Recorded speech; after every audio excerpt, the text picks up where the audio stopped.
Creations, and welcome to our craft room. Today I am weaving some chainmail. I'm going to be finishing up this bracelet, which let me see if I can get a lens wipe. I'll be right back. Yeah, I need a lens wipe for the camera.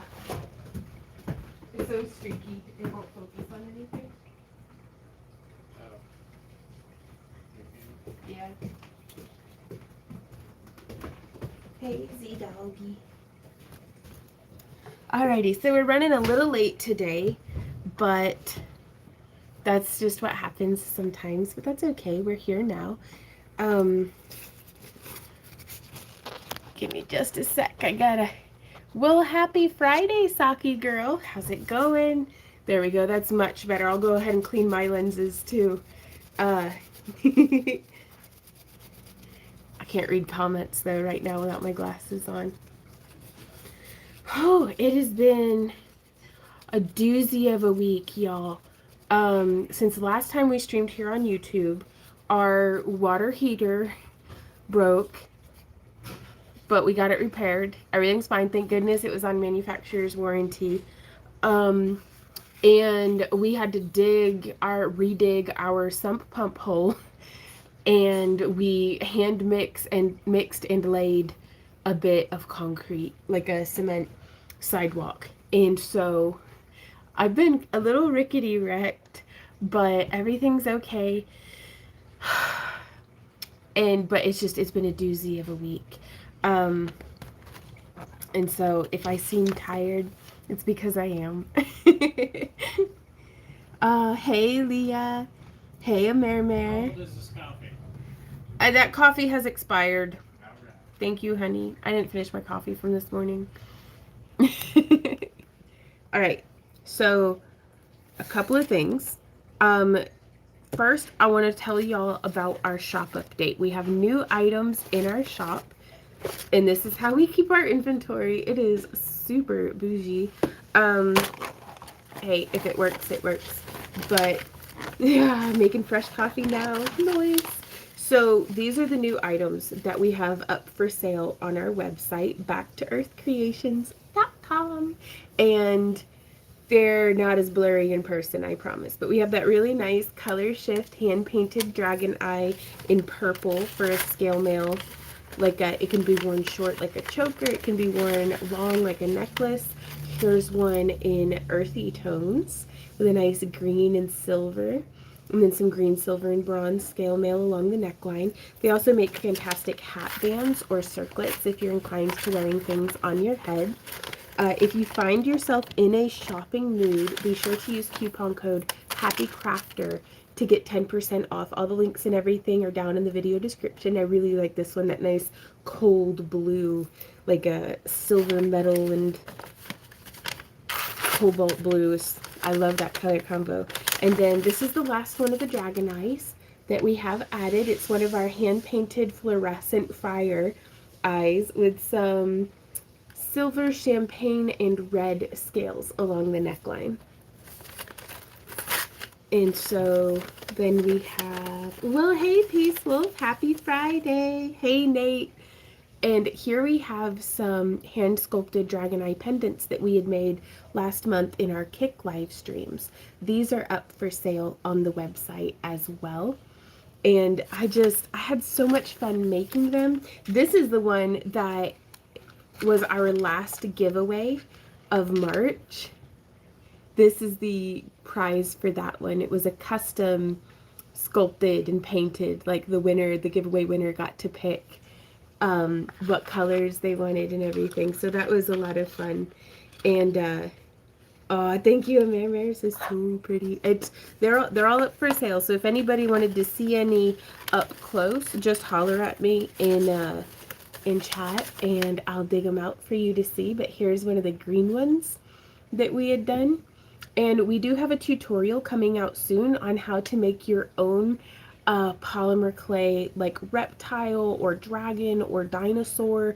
Like with the same techniques, you could get a lot of different effects, I'm sure. We could even go with more like feathery scales and stuff, so it would look more like a griffin or a bird's eye or something. So there's that one, which I just love as well. I'm having so much fun sculpting these smaller pieces because I think it's a fantastic opportunity to kind of develop my skill as a sculptor on small pieces that I can then apply to our large dragons. Which, y'all, I'm so hopeful that we will finish her this week in our Kick live streams. So y'all be sure to tune into those. We live stream every Friday from 3 to 6 p.m. Central Standard Time here on YouTube. And we also stream over on Kick Saturday, Sunday, and Monday from 3 to 6 p.m. Central Standard Time as well. So they're all like sibling pieces. Well, hey, Grace, how's it going? So this one's another one of our green that I just love. And I don't have a black light on me right now, but these fluoresce, a lot of these fluoresce under a black light as well, which I think is just fun. But we're sculpting more mushrooms in this week's live streams over on Kick. We are doing all sorts of different things, but I've got 2 more dragon eyes to show you, and then we will move to the next focus of today's live stream, which is, I love that one. Absolutely love it. And all the backs have texture, and they have this really fun little bail. And they also all come with a stainless steel chain. That way they're ready to wear. And we send them in like a little gift box, normally with the chain tucked behind it, but that way they're ready to gift give, which I think is just so much fun. Oh, Holly says, love the blue silver. Right on. Yeah, which one are y'all's favorites? Because I think this one might be my favorite, y'all. Because look at the way that the pattern from the polymer clay transferred through to the eye. Like, that was unanticipated, and I love it. But we're going to be doing a tutorial on how to make your own. And then also, this is everybody who reaches level 7 in our Kick live stream chat. We're not able to implement it here on YouTube, but over on Kick, the more you chat, the more you get like channel points and level up. And so if you reach level 7, you get to pick one of our dragon eyes and we ship it to you for free. So just as a thank you to everybody who comes and hangs out in our Kick streams, and everything. I wish we could do that for YouTube as well, but YouTube doesn't have that feature and those things like built in the way that Kick does, and I'm having a lot of fun with it. So either you can learn how to make your own with our upcoming tutorial on how to make the dragon eyes, or you can buy one from our shop, which would be awesome. Use coupon code HappyCrafter to get 10% off, or you can just come chat with us in our Kick live streams from 3 to 6 p.m. every Saturday, Sunday, and Monday, and you have all month to get to level 7. Like, hey baby, how many level 7 giveaways did we have in March? Like 4? I think like 3 or 4. But then we also had like some subscription giveaways over there too. So I'm really excited about our giveaways this month. Leah says, I can't pick a favorite. They're all gorgeous. Yes, please. Oh, the blue and yellow one. Right on. Oh, thank you, Grace. I made these. They're just wee bitty little malachites, but I wanted to dress up like a rock today. So, hey, Barbie. So I think that is everything except for, for the giveaway subscription on Kick this month, we are giving away fairy mushrooms, like the pendants that we sold out of in our auction, by the way, you guys. And then the subscription giveaway, you get to pick the color and cabochon for the fairy mushroom, and the level 7 giveaway is the dragon eye pendant. So there's that. Now I want to show y'all, we're going to weave some chainmail. Are y'all ready to get your weave on? Because I am. I'm so excited. So I'm experimenting with some of the different weaves that, oh baby, just in time. Thank you. Where did the black light go? It's hanging on the tripod again. He says. So, April's craft along kits. We don't have all of the cabochons cooked yet because we're sending out the first wave of April's kits on Monday. Here, that was really loud. What was that? No, my ring. Oh, okay. You ready? This is my dragon. Do you see? I will. Thank you, honey. I don't know which envelope I took this out of, but they do fluoresce, I promise. Um, what was this one? That one was J128. So, do you crochet? Yes, but poorly and inconsistently. Right on. Holly says, what is Kick? kick.com/Back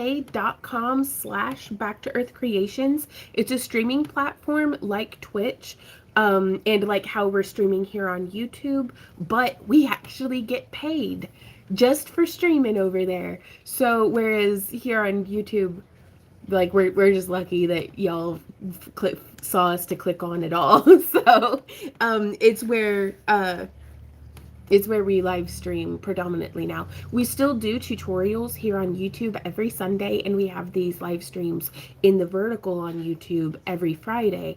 But other than that, we live stream over on Kick just because it's doing better for us over there. So right on, Holly. And also, if that sounds like a lot to you guys, but you are interested, if you sign up for our newsletter, you'll get a link anytime that there's a notification for like a live stream or a shop update or a tutorial. So if you don't want to have to rely on social media showing you our posts or YouTube giving you notifications when we have new videos, then the newsletter is the thing to do. So for April's Craft Along project, I want to show you guys, we're going to do a hybrid piece. So in the kit, you will get the materials. You'll get the 28 gauge wire, which this would work with if you're following along with us and you don't have the kits, that's okay. You can use 24, 26, or 28 gauge wire to do that little bit of a fractal wrap. And then this is a 12 millimeter Rivoli bead, which those will be in the kit as well. And then the rings that we're using for the chainmail, this is a helm chain weave. Are any of y'all in chat, have you woven a helm chain before? Or Celtic Visions? Those are pretty similar. It's an orbital weave. So you can see this ring here is just kind of around the thing. So it's just a 2-2 chain. So these two rings connected to those two rings connected to those two with a little captive like orbital ring in right there. So wow, well thank you, Grace. What a beautiful stone. Came right in on time. Right on. Hey, Melisandre. But so this is the project. We're going to be giving you enough that you can make 2 for earrings because I think those are just so pretty. And then we also have, there will be enough rings left over to maybe get you started on something like this, but if nothing else, you're definitely going to have enough to do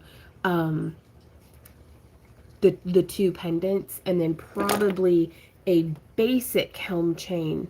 So this right here is the basic helm chain.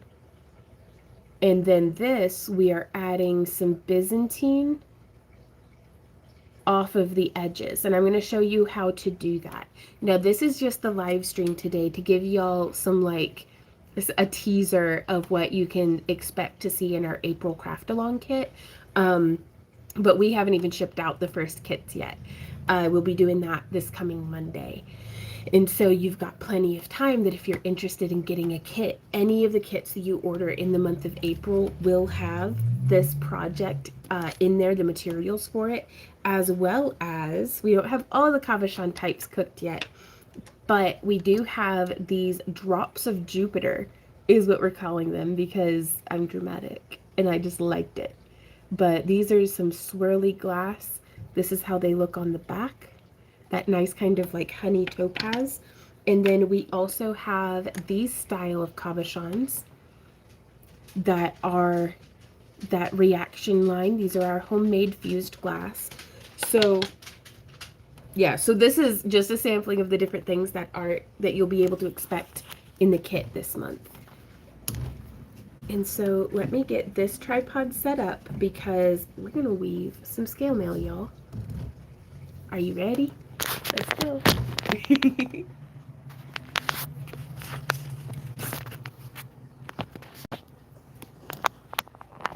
My super Do what, baby? Chainmail? Oh, I said scale mail? My bad. No, just chainmail. Just chainmail, y'all. Man, what is my neighbor doing? He just, like, walks past our house and stands in front of our yard. Anyways. But yeah, so we talked about the kit. That's what we're doing now with the raviolis and this. The shop update is those dragon eyes and the scale mail necklaces. I told y'all about the level 7 dragon eye pendant, and I told y'all about the stuff. Okay, right on. Now we did all the work part. Now it's just fun. We get to just... Barbie! Are those April's kit cabs? They are. And I'm just loving how they're coming out, truly. Okay. So, let's see.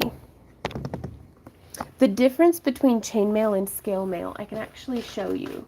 So, scale mail is a chainmail weave where some of the rings have been replaced with these aluminum tabs that are shaped like scales. Whereas chainmail is just rings. Sometimes it may also include rubber rings. Or I've seen versions of this where instead of using two rings right there, I'm using like a particular kind of glass or metal bead. And that looks just super cool. There's this lady I see every year named Maria who makes, beautiful, beautiful chainmail.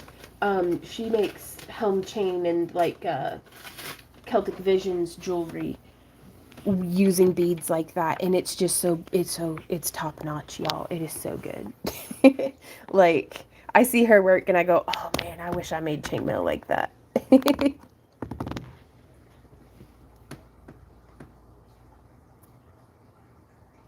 Can you tell us the monthly craft kit completely covers is the cabochons also beside the chainmail? So in our $15 kit subscriptions, we'll have one of this kind of cabochon and one of this kind of cabochon, and then missing is the dichroic glass cabochon, which we're going to be making a fused dichroic teardrop. And so that's our 15. And so I don't really have an example on hand of what to show you, so just pretend with me. Our $25 kit will have those same 3 cabochons, but then it will also have 2 of these Rivoli beads in this form, as well as 2 bags, little baggies of chainmail rings, and then a small spool of the 28 gauge wire. And then the 35, 45, and 55 will each have the same project pack of the 2 Rivolis, the 2 bags of chainmail, and the wire, but they'll have more of the cabochons. So like the 55 kit, you get like 9, you get like 8 or 9 cabochons plus the project pack. So it's fantastic for if you like have a website where you sell your work, or if you sell in a boutique or at craft shows, or anything like that. It just you've always got something fresh and new to work with. Yeah. Oh, thank you for asking.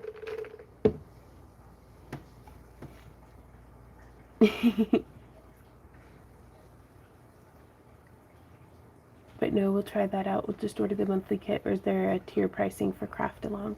We have a kit that you can just buy as a one-off, or we have a subscription where you'll get charged on the same day every month. Oh, Peace Wolf says, what size are the rings? That's a really good question. I'm going to write it down.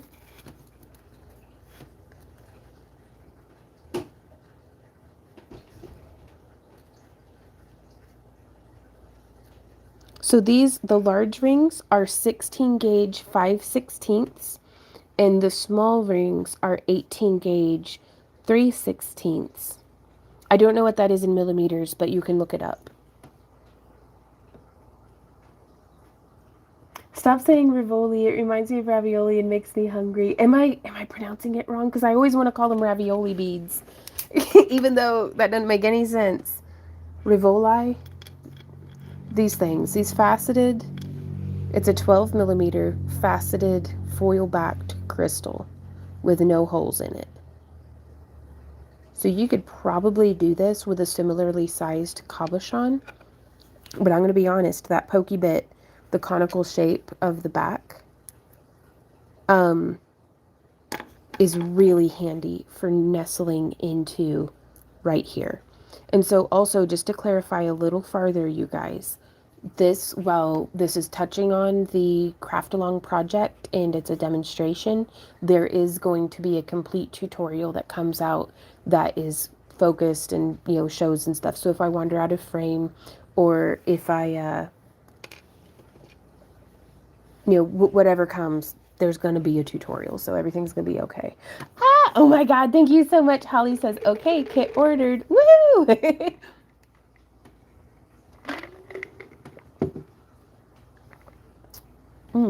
And I'm having one of my protein shakes. Okay, so Randy prepped all of my rings for me because I am an absolute spoiled princess when it comes to these things. It's just the truth. Let me get this lifted up just a little bit more. I'm gonna tickle my own like button. Boom. Sometimes you gotta be your own biggest fan. No, you're saying it correctly, the Rivolis. Okay. What's your favorite kind of ravioli, though? So, here I've got a bin of the 16 gauge 5/16 inch rings that are already open.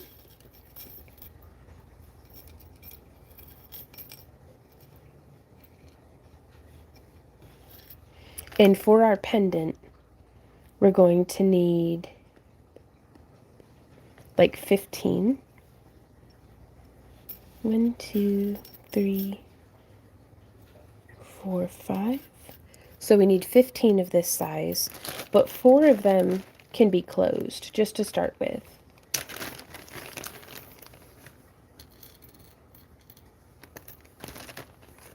Maybe more than that, so I'm just going to have a little pinch of closed rings over here, just in case. Uh-oh, I gotta go get that ring. Ring down!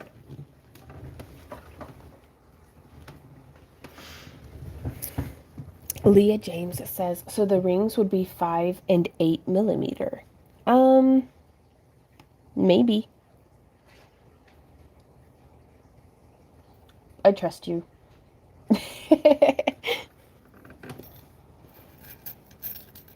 Okay, and then we have a whole bunch of these little guys, which are the 16 gauge 5/16 inch rings.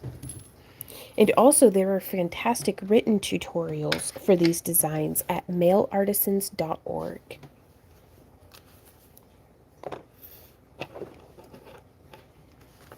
And I was experimenting with using it as like a cabochon bezel, but it needs some work. But this is how designs start. You know, you figure it out and then you decide what you do or don't like about it, and then you figure it out a little farther, and then you decide what you do or don't like about it.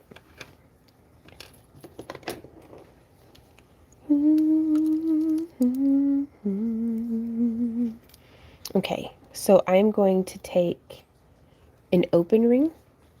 We're going to get good and zoomed in, you guys.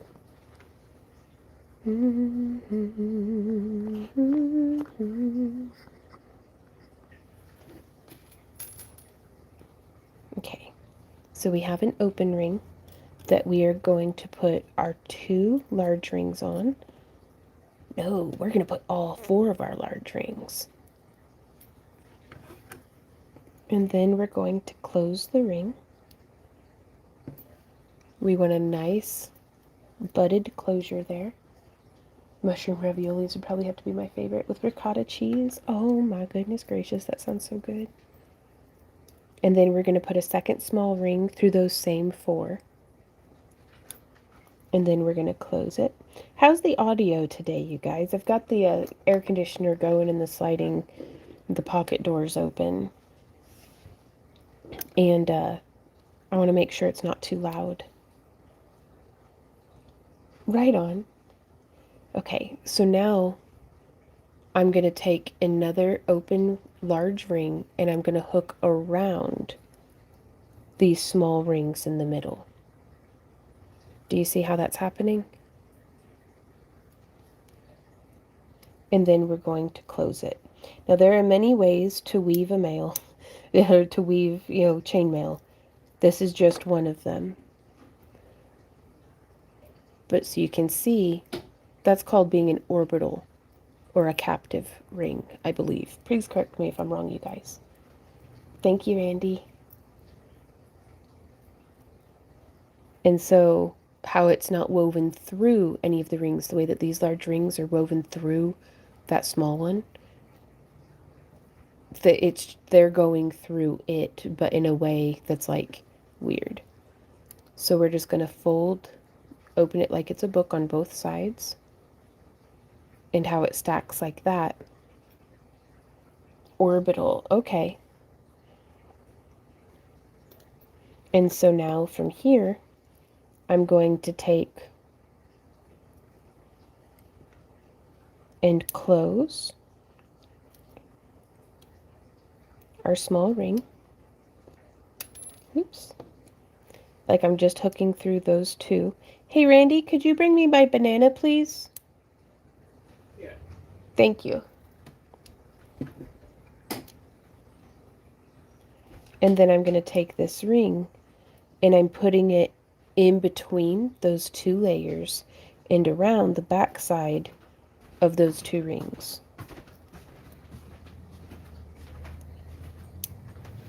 Oh, thank you, honey. We'll zoom out so that y'all can... This is my banana. My friend Yvette gave it to me, but I use it as a cushion for my arm. And that way it helps me to keep my arm, this hand, in one spot. That way y'all can see what it is that I'm doing. But I'm not wandering out of frame, and I'm not getting a pinched nerve in my arm. Hey, Bodega. Hey, Enchanted. Oh, Holly says, it orbits a ring. I have been reading my instructions book over and over. Oh, right on. I'm getting ready to do this pattern too. Oh, right on, Enchanted. What ring sizes are you using? Bodega says, hey guys. Hey, Vaughn. Hey, Bodega. Hey, Randy. How goes? We making cool stuff? We making cool stuff. Hey, Daryl. Daryl says, what is the material of the rings are made of?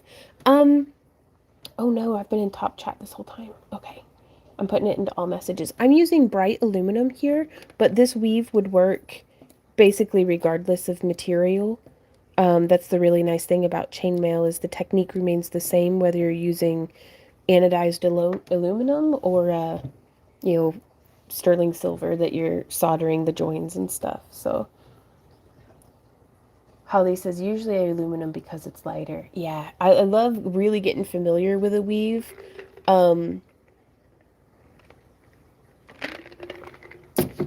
What is that neighbor doing? He's using the fence as a bottle opener. Bro. My goodness.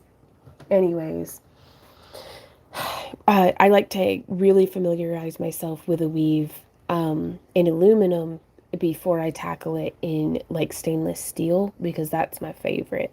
Because I love the weight and the look and the feel of the stainless steel. Neighbors are so strange. It's time to put up a crazy neighbor cam. No, I'd hate to invite further rambunctiousness.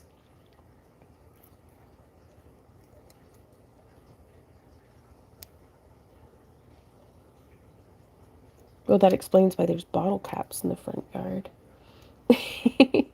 And so now I'm taking a large ring and I'm hooking one through on each side. Now, so keep in mind, you guys, whenever we do a chainmail, the craft along tutorial for this project, I'll be going a lot slower. We'll be getting different angles. But for today, I just wanted to kind of hammer out the idea and tickle the taste buds. That's weird. I don't like that. Leah says, I made bottle cap earrings. Nice. Hey, Cindy, how's it going?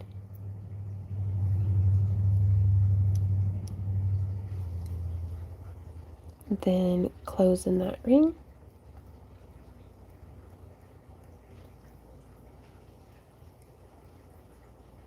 Oh, don't feel like an idiot. There's always so much going on in chat.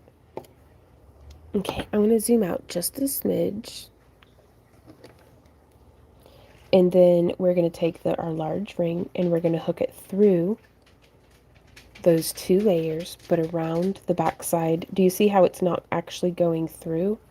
So what it going through would look like would be that. You know, even if we tried to sandwich it in between, and that's just a different weave, which is not necessarily wrong. It's just not what we're going for right now. And so we can hook through like that, and I'm going to close it.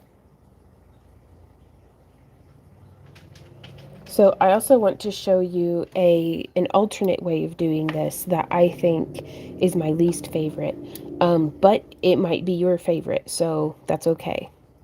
Well, let me get just a little farther. So there's that one on. Then hooking through these 2 on this side. And I figure I want to make each of my closures just as good as I can make them before moving on to the next ring, because it's just going to get harder the farther back in the weave. You know, I don't like to just throw it together and then go through and try to touch up.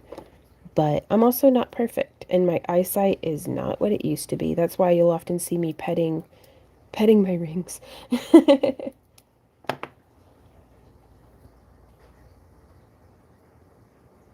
I agree. Bodega says if the neighbor ain't sharing their libations or picking up their caps, they get their bottle opener privileges revoked.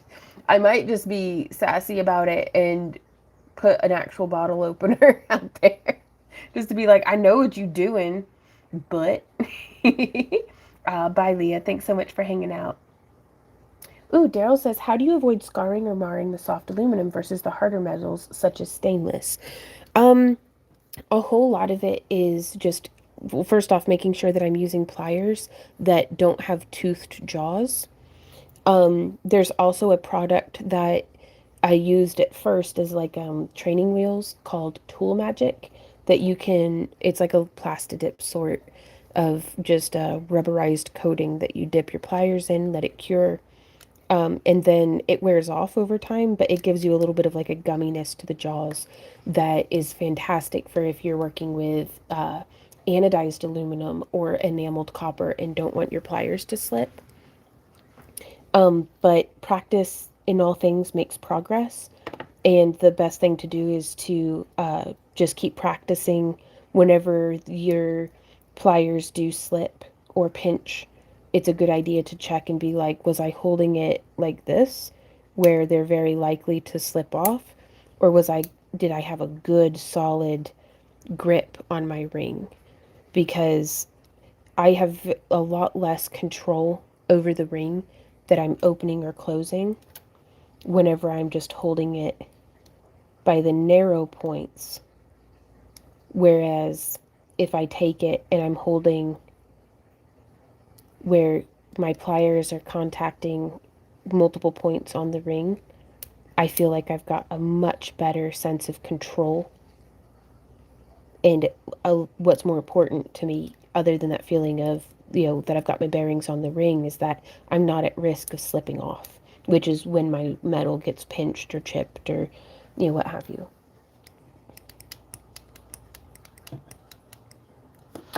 Mary says my eyesight is getting rough and I went to do micro crochet. I got magnifying goggles from Harbor Freight. Nice. Oh, Holly says, oh, I bought stuff off your Amazon tool list too. Well, awesome. Thank you so much.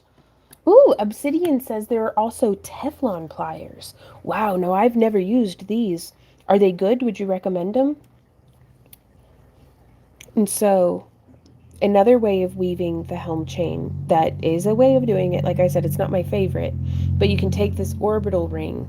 This is how I do it if we're involving rubber rings, in which case the outside, we actually have a tutorial showing how to make stretchy helm chain, where this ring and this ring are rubber, but this ring's metal.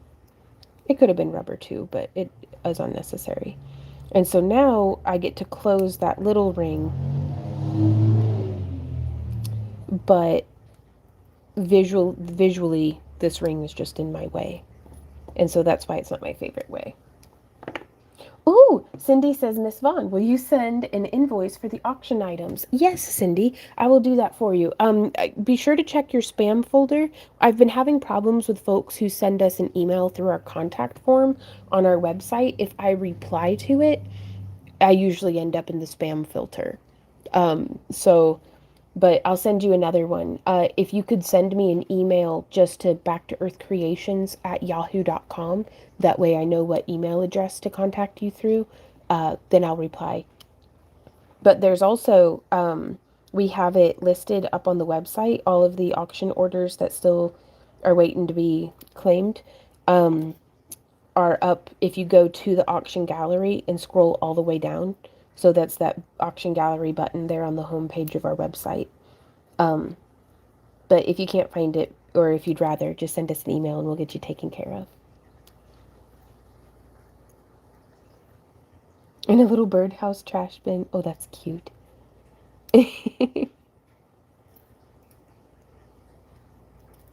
So yeah, just trying to get those ends nice and butted up just as much as possible.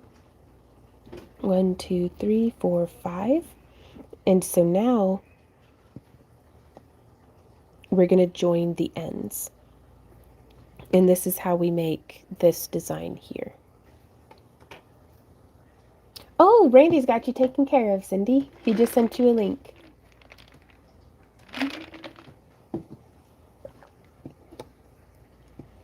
And so from here, Obsidian says, they work okay, less grip and the Teflon does degrade, but I think some have replaceable jaw inserts. Right on. Hi, Grace.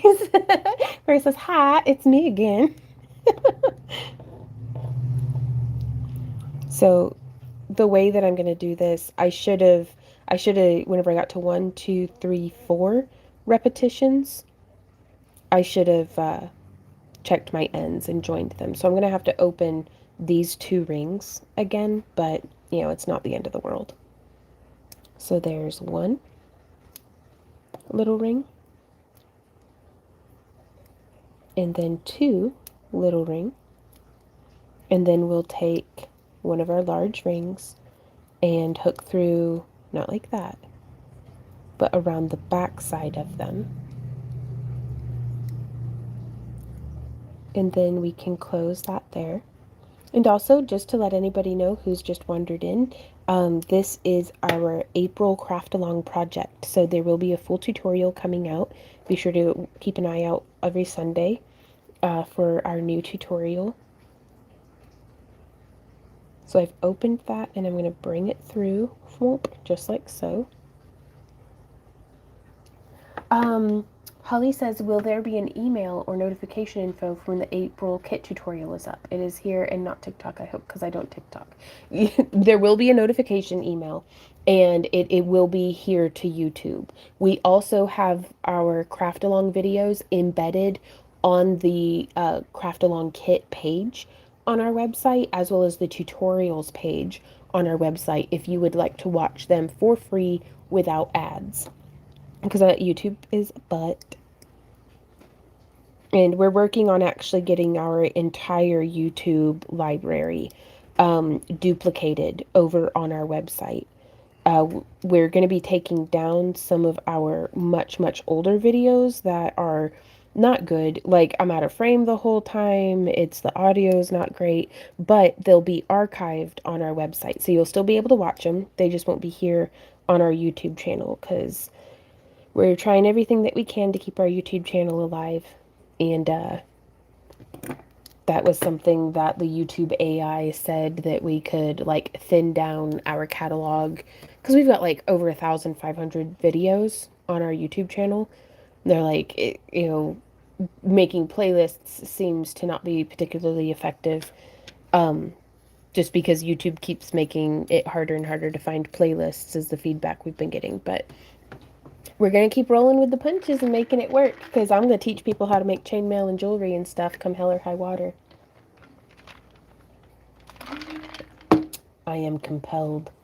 Hey, Annie Anika, sorry. Or is it Annie K? What? I don't know. Hey Lydia, how's it going? Well, I'm glad you like them. I just love them to death because I'd seen some, I think online where it's like they had maybe like a 10 millimeter Rivoli tucked in there or something. But then I was like, I bet instead of just doing a half Persian 3-in-1, pardon me, bezel, which you will be able to do with the small rings from the kit. But instead of that being the only option, let's try fractal wrapping with other chainmail designs. And I just love it. Like, it makes me so happy. So here we're going to be using, we could use that one. I'm going to use this one because this is a super giant gold. I want to save this nice one for sending out in a kit. No, I need to do it with the silver so it matches the other one.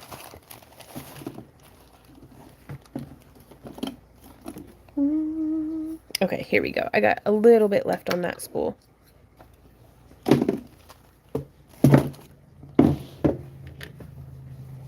Holly says that was so fast and easy looking. Now let's see if I can actually do it. One ring at a time. It's not a race, but slow and steady will get you there. And if it's helpful to you, if you have different colors of rings accessible to you, that can be really helpful sometimes is, maybe having this center layer be a different color of anodized aluminum, just those 5 rings.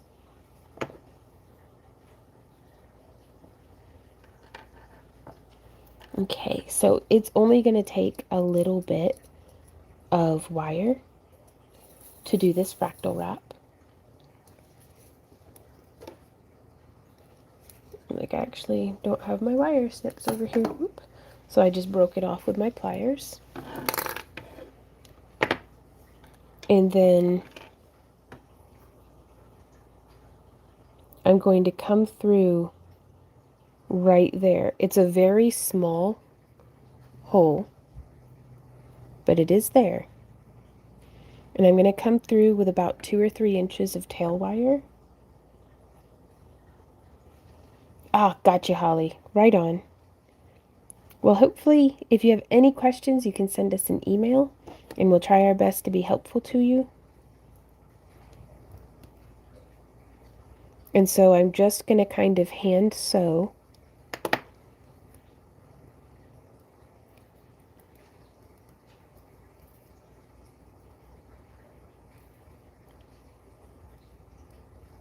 through that loop. I like to do like five little stitches, and I put my fingernail in there to try to get the wire to sit like next to the previous loop.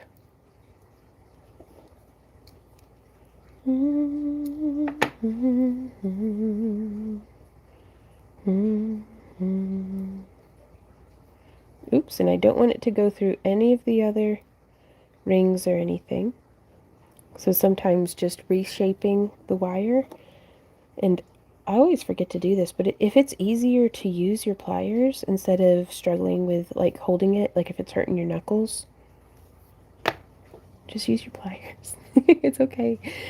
The more practice you get with working with your pliers in place of your hands, the more you're going to build your eye-plier coordination until it feels like they're just little extensions of your arms. Hey, Rachel from Connecticut. Right on. How are you doing today? And then I'm going to leave that wire on there just because right now if I tugged on this quite hard, we could pull all of it out. I mean, I'd really have to be tugging, but... Hey, Giovanna, how's it going? Ooh, Bodega says, I just had a thought. That helmet weave disc could be really cool magic wand embellishments, like a handguard or pommel. Oh, that would be so cool, Bodega. The helm weave, yeah. It definitely does add some nice, like, 3-dimension. And so I'm going to skip this little hole right there and go through this one. Just straight out the back. Whoop, it snagged my banana. Oh, thank you so much, Cindy. We'll be shipping that out for you on Monday. And then I'm going to pull that tight, and I'm just using my thumb to hold that Rivoli in place. You could Um, you could tape it or something, but I prefer to struggle. So we're just going to sew through the back right there, just coming back one.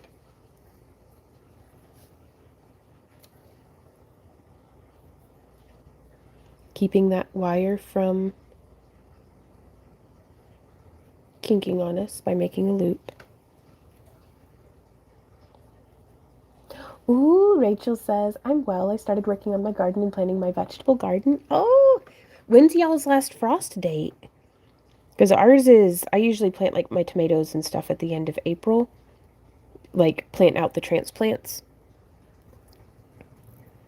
But I've got my peas and my spring greens and different things all going in the beds.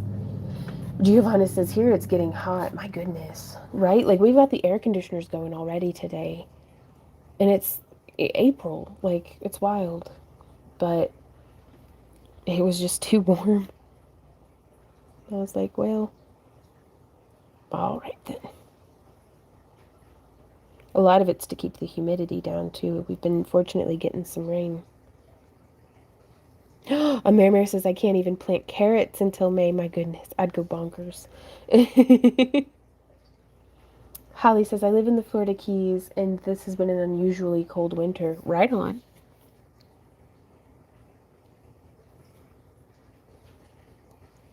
Yes, we got some good cold spell, but we're getting some weird heat waves too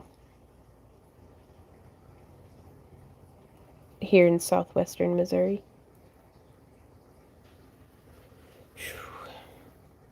Sorry, stretching my arm. I'm going to zoom out. Nope, that's the wrong way. I'm going to zoom out just a little bit. But in the south of Italy, they got flooded and also a lot of snow in some areas. The bridge broke as well. My goodness.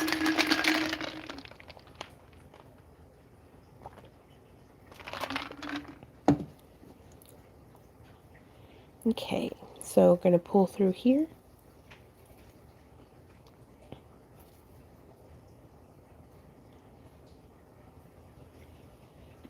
Pardon me. And now we're going to sew through the back. Just coming through the front, trying to make sure that we are actually going through that ring right there.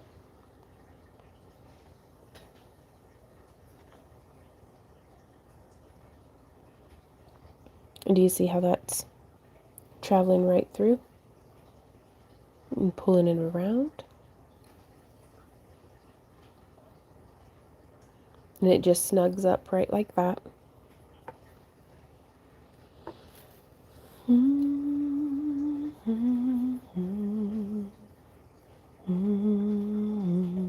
So we're exiting this one, so I'm going to skip that one and then thread through right here. Checking on the back to make sure that I'm not like going between these two rings or something. Ah, thank you, Giovanna. I'd seen a couple of other tutorials that had like one of them had a very cool, it's here on YouTube. I can't remember the artist's name, but they had like the helm chain where there's like a Mobius flower of bright anodized aluminum rings in the middle. And that was beautiful. And then there was one that had like a little gem that had a hole in the middle that they like wire wrapped onto the front. And again, I wish I could remember the channel name. But after I'd made this one and I started looking around, because I always want to double check and make sure that, like, you know, if there's similar duplicate tutorials out there, because I did not invent chainmail. You know, like, this is just, I've been in the business long enough. I know that multiple people can have the same idea without ever rubbing elbows with each other. You know, like, a lot of our friends who are in the fiber arts communities run into that too. And so I never want to step on any toes. But also, in this day and age, it does seem like, where did I leave off? So I'm going to come through this one. I don't want to let anything stop me from pursuing my creativity. You know? because for a while there I got really bogged down in the, oh, I want to do this idea, and then I'd like Google it and it's like, oh, well, it's already been done. And so there's quite a few pieces of mermaid art that I've never made because I Googled it and somebody else had already done something similar. Like I was not the first person to have the idea to do like a white-tipped shark warrior mermaid maiden. Like, they didn't do it the way that I had visualized it in my mind, but I let that stop me. And I wish I hadn't. So I can't change the past, but I can change how I move forward. And so there's our little ravioli.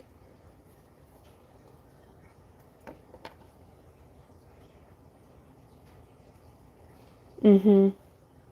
Art is a great thing, but you can invent so much before seeing someone else has done it, right? Hey, Nat, how's it going? Hey, Anita.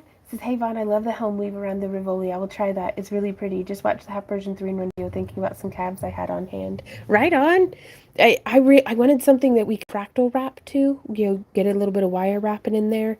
But that didn't just use the half Persian 3-in-1. So this is actually the project for April's Craft-A-Long kit. Because I bet we could join multiples together to make like a really cool bracelet, or have them joined with like beads to make a cute necklace. Like there's so many different things that we could do with this. Okay, how did I bind the wire off on this side? It looks like I bound it off to an outer ring, which I think is acceptable. And so I'm just gonna, if you're threading through and it's giving you a bit of stress, I like to put a little bit of a curve, like making it into a hooked needle. And then I'm going to hold with my pliers. And now when we come in, I'm holding the wire in place with my fingers over here, but you can see, boop, easy as that to grab and pull through.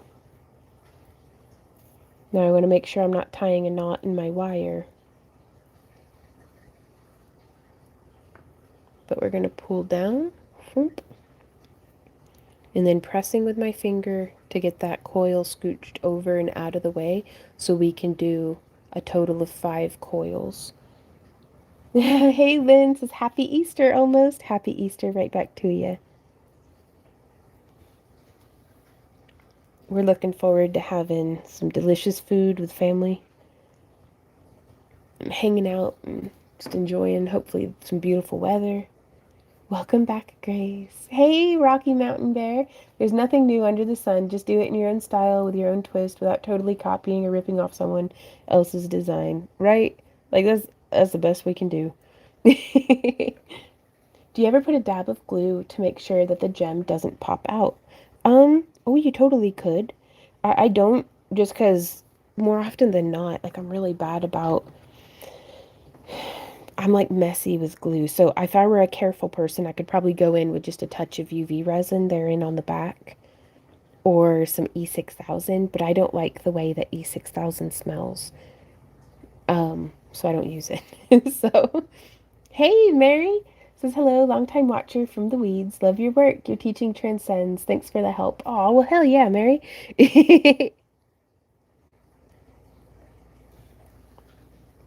And so just kind of whip stitching. The needle is the wire is the needle and the thread. I'm going to do one last one.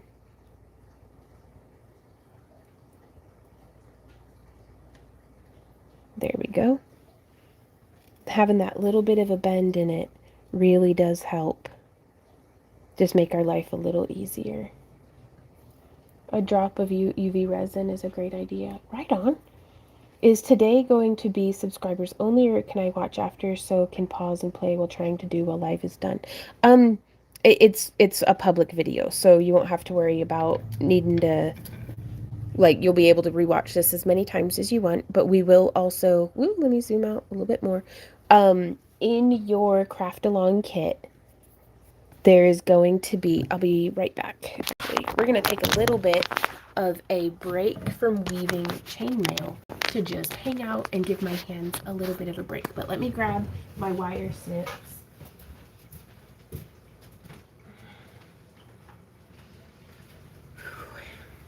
Snip, snip, snip.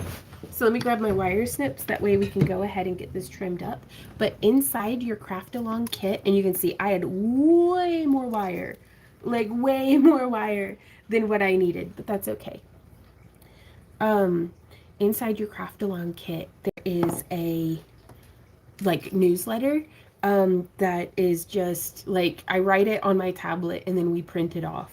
But it has a QR code on it, and you can scan the QR code and it will take you to our YouTube community page. And then there's also links, or there will be, if there's not, there will be, links to where you can find the tutorial, and it'll be to that page.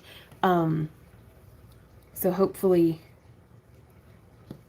that'll be helpful to you, because that way you're not going to have to be relying on just a live stream as your only form of instruction. So this is something that I think looks really cool, because you can take this helm flower and put it under tension to make it either be like a little flower cup or like a little button cap concho, or just flat. And I also think we'd be able to make them double-sided if we were into that, if we wanted to. So that's pretty fun. And I'll have with my kit I ordered. Yep. Whew. But yeah, I get so like hyper focused on what I'm doing when I'm weaving that sometimes you gotta just like stretch a little bit. So if you guys are crafting along with me, up next, what we have here is the helm chain, exactly like how we had made earlier to make this flower. But instead of joining the ends together, we just did it nice and long. And for this bracelet,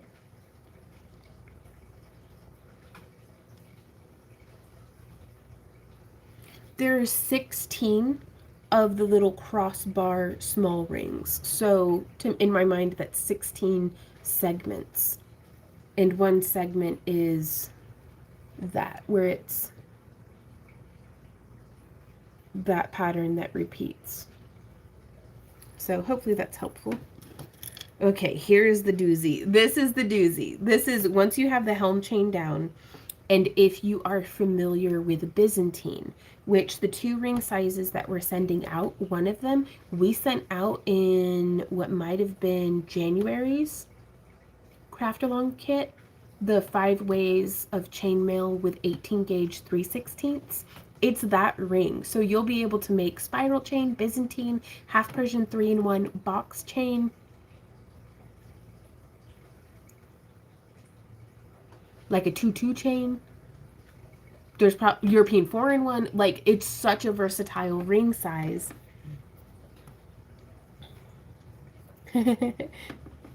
Don't we all? I try to get up every 30 minutes, otherwise my knees lock. Ain't that life now? But it's good. Motion is lotion. So we're gonna go ahead, flip the camera back around, and we're gonna do some Byzantine. So once you have familiarized yourself, not Byzantine, I don't know what this is called, y'all. Hey, y'all other chainmailers. It's a helm chain for the core, and then it's got like a Trizantine Byzantine edge with a little like 2-2 chain.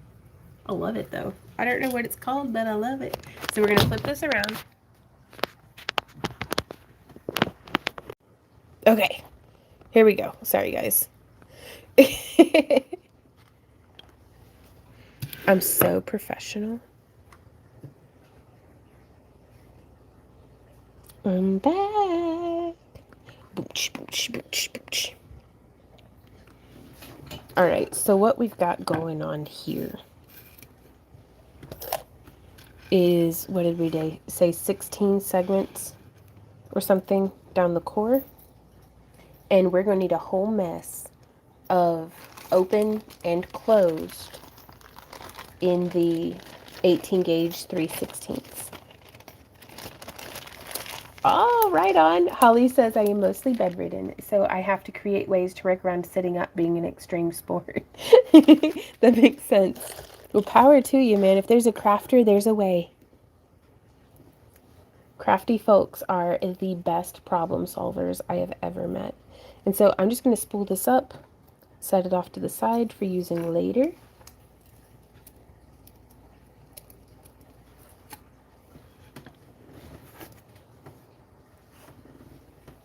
So we've got all these open rings.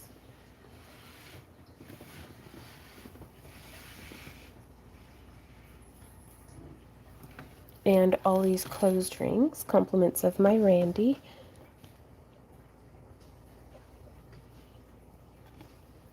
Okay.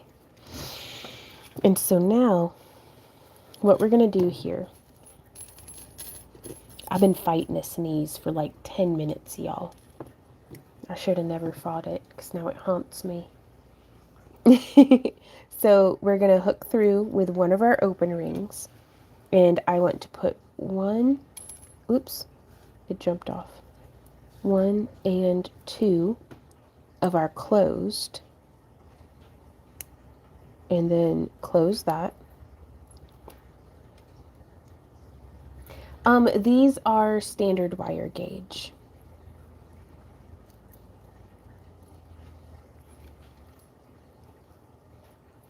The small rings that I'm using are 18 gauge 3/16 inch, and the large rings that I'm using are 16 gauge 5/16. So there's that step. And now I'm going to do that little Byzantine fold where one of the rings comes over and the other one comes over the other way. And I'm going to split those two and hook through right here. If y'all would like, I could do a whole separate tutorial on this design as well, because I've got an idea for how to make it like a hybrid piece. So there's 1, 2, and 3 of these open rings on the tip.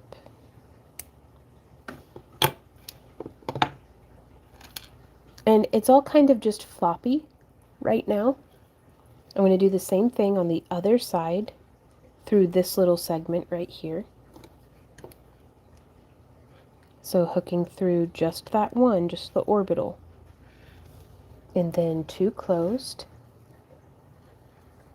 Well, hey, Mama Kay, how's it going?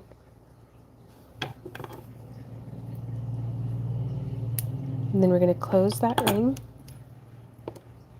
And then we're going to hook one through right where the path that we just traveled.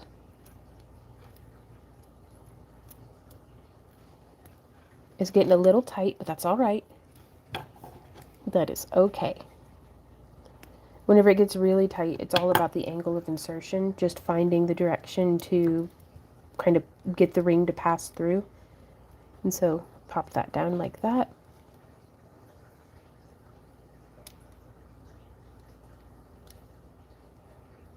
And then there's 1, 2, and 3. Hey, Itzy. How goes it? Ooh, Holly says makes me think of the dragon from the Never-Ending Story, the way it moves. Oh, I love that. That kind of like undulating.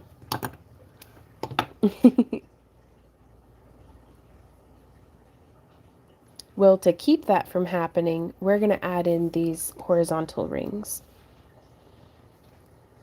And I'm just hooking through right there the ring that is just the horizontal. Like, not, well, just the Byzantine.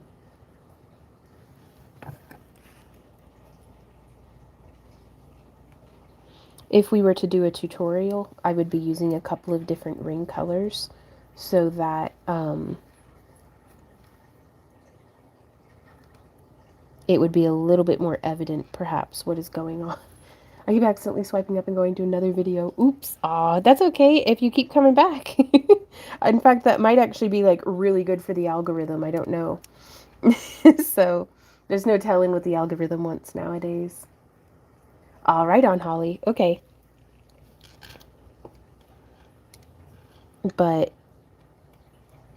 1 and 2, closing that ring.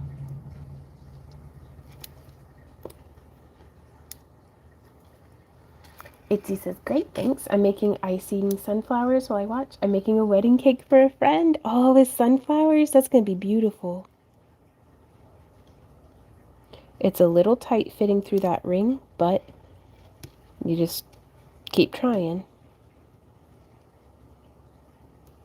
Lining that up. And you can see that reduces the amount of side to side that it does. This is such a cool weave. I just love it. Ooh, a memory says might be why I'm #1 again. My points went from 75 to 100. Oh. I don't know what it means, but I love it. And now we're going to do that again. Thwomp, thwomp.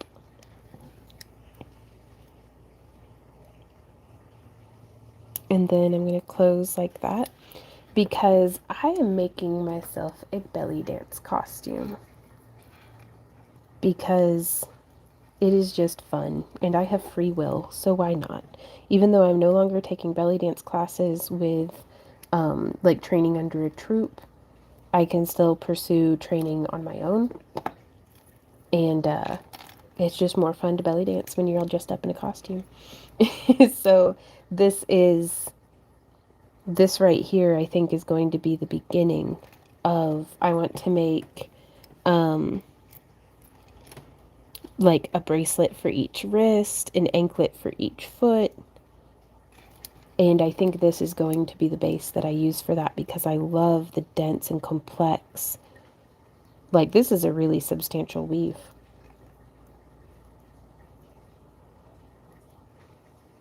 Whoop. It slipped. There we go. That's the hardest part to get through. There we go. Amira says, I'm having a hard time knowing where you can tell what is what with chain work. Well, I'm going to be honest. This is one of the more intricate and complex pieces that I've done. And them all being the exact same color. It's just like how you're making that wonderful cable Afghan that you're working on that makes my eyes cross just to look at it. But it's you've done enough simple crochet that now you can, the pattern recognition gets you to where even on a complex piece you can recognize the different components and see how they're happening. Mud Crab says that belly dance costume is going to weigh 100 pounds. Well, this is just aluminum, so it might weigh it might weigh like 5 or 6 pounds by the time it's all said and done. But I'm going to be making tutorials and stuff about it, so I'll keep you all posted. And then Rare says, crochet used to just look like random knots. Wait, exactly. Then you know exactly what I'm talking about, though. So this is not something that I would consider a beginner weave. Now this one here, the core of it, I think is a very good beginner weave. Like, it's an excellent introduction to like orbitals. But this right here, it's worth trying out because I want to do an earring design where, let me try just real quick. I'm going to grab 2 open rings. Woo!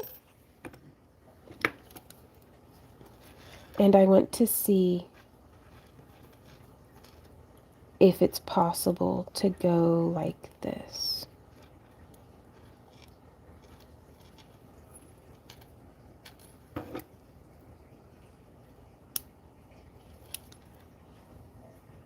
So I kind of like that, but it's a little floppy. Perhaps with a 16 gauge 1/4 inch instead of a 5/16. Or maybe we could help reduce the flop factor by putting a smaller ring in. Though I may want to do the smaller ring first, but it's not too much trouble to get to it. Oh yeah. So if you can picture with me, that this is, I don't know if not having these rings on the side would maintain the same tension, but I think that might be a really cool, I think that might be really cool, you guys, to try to make as like an earring. And then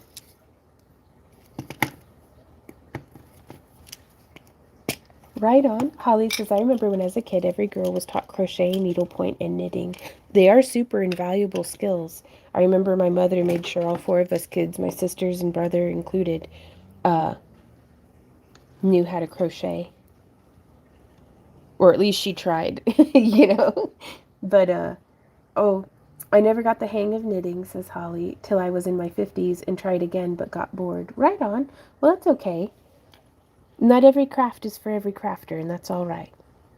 I think I might like to go with a smaller Rivoli or perhaps a little wire bead, but that's for sure going to be a tutorial, you guys. But this is something that if you can visualize with me doing this style of change on the kind of, for lack of a better term, the hem. Hey, Kalina, how's it going?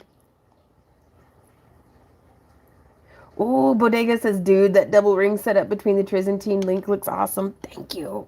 Thank you. I love it. I love it a bunch. And I think it'll give a really nice, so if this is a necklace and I want to have little drapey chains hanging off, I would go through and do this larger ring on this one, and this one, and then make like a little chain drape with little like dangle downs perhaps. But I just think that gives it such a nice little bit of movement. So if you are into that, be sure to keep an eye out for future tutorials that come out every Sunday at 8 a.m. Sign up for our newsletter. That way you get the notification email sent to you whenever we have new tutorials. So, shameless self-promotion. No.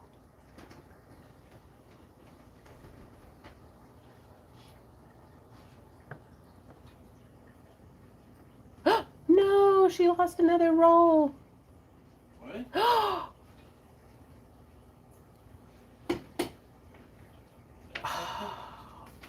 Across the street. See her taking that pan? Uh-huh. She just dropped 2 of the rolls on the ground and put them back in the pan. I cannot believe that I can see from just sitting here, not minding my own business. You want to go eat some tamales? No, I don't. Oh my god, sorry guys. Hi, Lady and Lord Kennedy. Hey, Penny, how's it going? I love that, Lady and Lord Kennedy. Oh.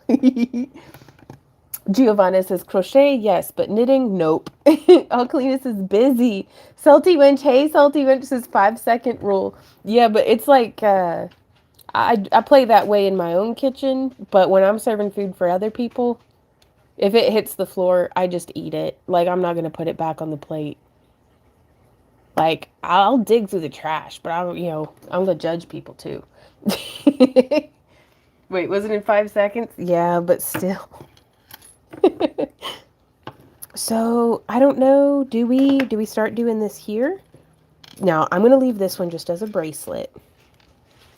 But that modification there is something that we're going to do in future parts of the project. I just wanted to stop in and say, hey, I'm still alive and I love you both. I can't stay though. Well, thank you for popping by. I was literally just thinking of you today because I was flipping through my cookbook and came across Penny Van's beef stroganoff recipe that you had sent to me. Unless I'm getting my pennies mixed up. I'd eat it if it was fresh baked. If Salty says you're only allowed to use the 5-second rule on yourself, yeah. That's kind of my thoughts and feelings on the subject. Does she make food good enough to eat off the ground is the real question. That is the good question. Mom's like, I will eat walnuts out of people's driveways. I will. It was a pecan, mind you. But I will eat random nuts that I found in people's driveways. But it was still in its shell. Like,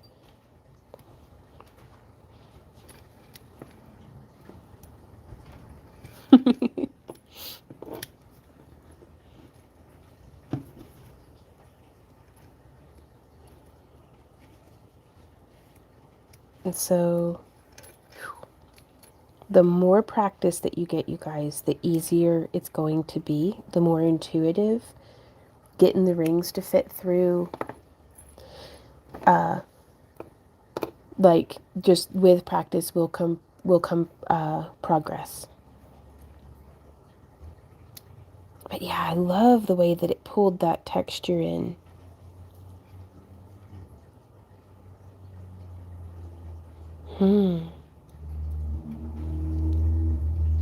Oh, Grace, you're such a sweetie. So I'm just coming through, using my thumbnail, there we go, to find the closure. And then we're going to open it up.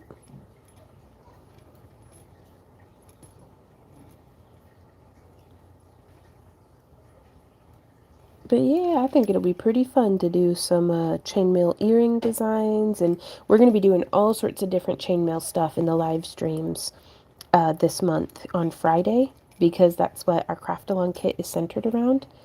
But also keep an eye out for our tutorials and for our Kick live streams. Oh my God. Holly says, my mom has a photo of me as a kid, straight eating dirt and wearing a sweatshirt with "I'm a rotten kid," the life of a 60s, 70s kid. Wow.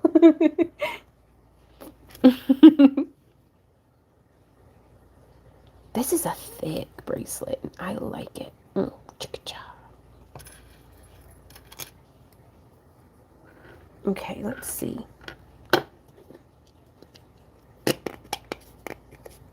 I'm going to put this ravioli back.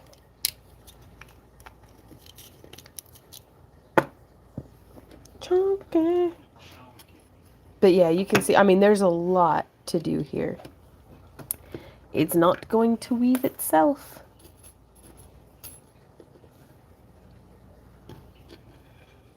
And so now I'm going to come through and I'm just going to hook. That ring's a little wonky. So when a project is really intense like this, dice box so shiny. I'm wondering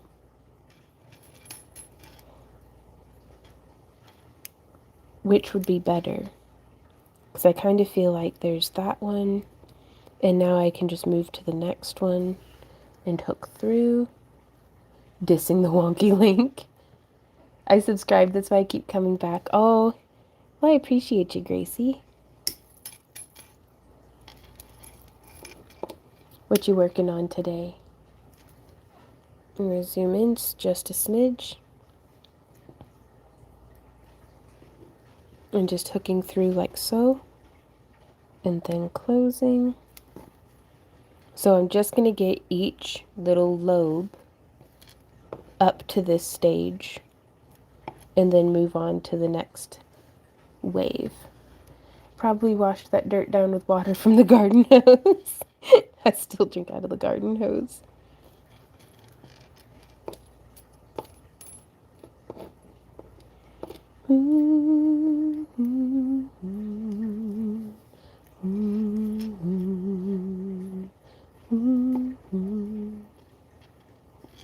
And so I'm a little too zoomed in.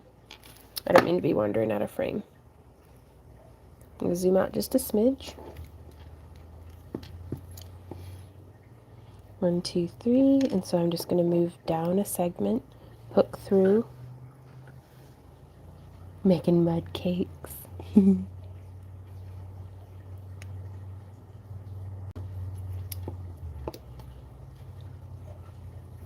Holly says, where do you get the raviolis?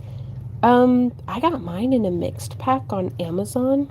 Swarovski Crystals has some like really nice ones, but the ones online are very affordable and I think very nice. And these are 12 millimeter rivolis is what I'm using. And much larger than that. And I think the circumference, like the outer edge, would exceed. Like I need the space to be able to put the wire through where I did. So I don't know if for these ring sizes, if I would use a larger, like this seemed the perfect geometric complementary size. Okay, so there's the two, and then coming around. Holly says, do we just search that? Yeah, if you search, there'll be links in the video description whenever we get the tutorial out, but, and some of the Rivolis will be in the craft along kit as well. Like, you'll have two of the same color. But if you want more, then I would just search 12 millimeter, like 12 mm, RIVOLI. And then shop to your heart's content. Where can you buy a Swarovski and they refuse now that they refuse to sell to normal people? Oh, really? I thought you could get them from Fire Mountain Gems, but it's been a minute. It has been a minute since I've actually gone out and bought Swarovski, just because it seems like the quality of other glass seems relatively on par, at least to me. Like, it seems on par enough that I'm okay with not paying the exorbitant Swarovski prices, because it's kind of like a brand name at this point. Night night, Giovanna. Thanks so much for hanging out. Perfect. Then can you let your Amazon kickback if you link it? Gotcha, yeah. Well, I appreciate that for sure. That's the only shiny piece of pasta. Oh, yeah. I say ravioli to be silly, but it's Rivoli, I suppose. Yeah, there's Chinese, but Swarovski hasn't sold to people for 2 years now. Gotcha. Like, do they just sell to, like, wholesalers or collectors, or, like, what's going on? Because, like, from a business model perspective, it's like, if people want to buy my stuff, I'm going to sell it to them, you know? Like, if I have it to sell. Hey, Nita, I am using, these are the ring sizes. I'm using a 12 millimeter Rivoli, 16 gauge 5/16 inch for our large ring, and 18 gauge 3/16 for our small ring. And the rings that I'm using are bright aluminum, saw cut from theringlord.com, but also some of them are from Chainmail Joe. So, not sponsored. I'm just letting you know exactly what I'm going.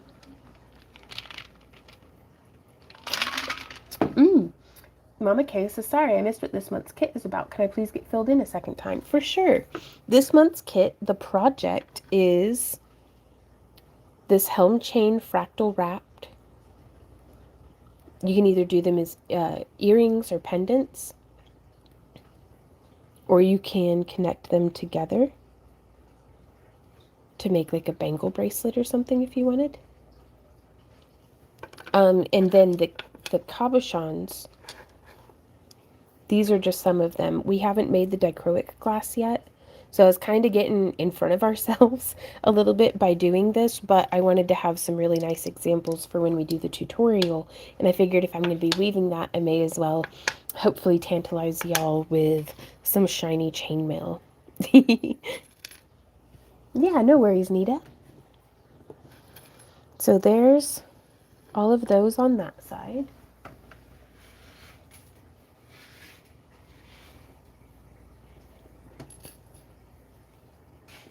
Oh, and Mary says, I'm really digging those cabs. Awesome. Let me ask y'all, what colors of dichroic glass would you like to see this month? Because I have the dichroic flakes that we're going to use, but I didn't know what colors, exactly we should do. And since a lot of y'all in chat are the ones who get the kits, well, we can't do specific kit requests. I can still make a generalized if people are like, I'm tired of purple cabochons or something. Woo-hoo. Blue and green with purple. Nice. Maybe some bright spring colors. Okay. Blue, green, or purple. Okay.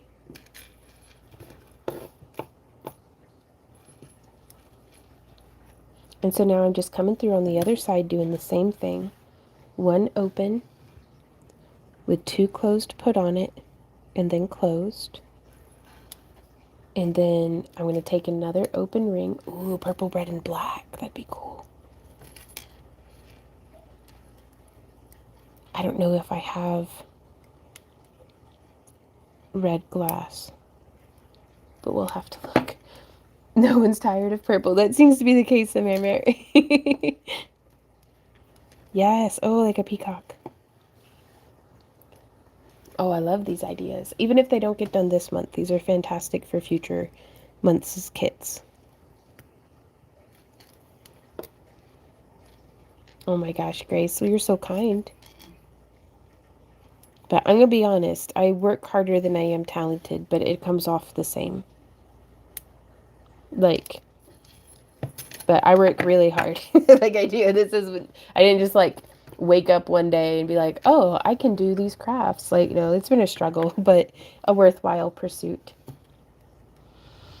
Amber gold and deep amethyst purple. Ooh, I like that. It's really hard. I'm having a hard time, at least, getting a good amethyst color with our fused glass. I can kind of get it on the torch.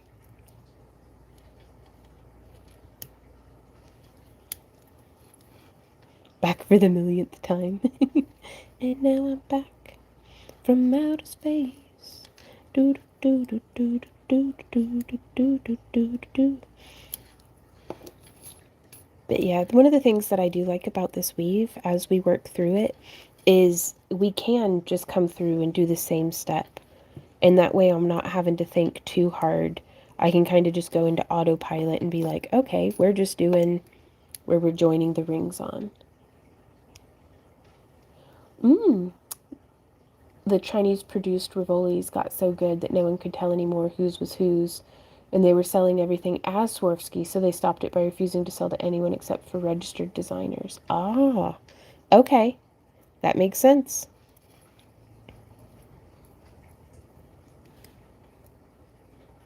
That makes sense. Happy April, Diane. How are you doing today? Hey, Epic.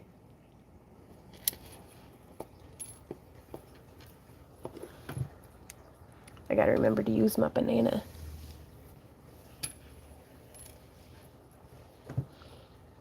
You could also go for a wine red and pair it with gold to give a regal aesthetic. Oh, that would be really pretty. Unfortunately, we don't have colored rings for this month's kit, but that would be really pretty. Ideas. Because currently with our craft along kits, we're kind of cycling between, well, I mean, the $15 kits always get 3 handmade cabochons. And then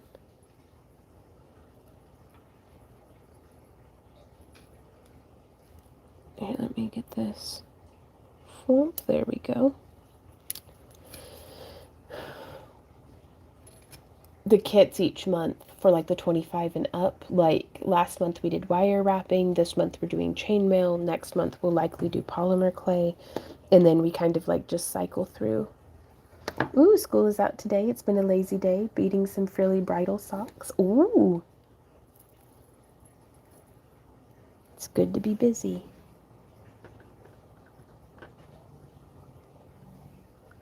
You can only sell finished pieces of jewelry with their components in it. No one can buy anything from them unless you sign contracts now.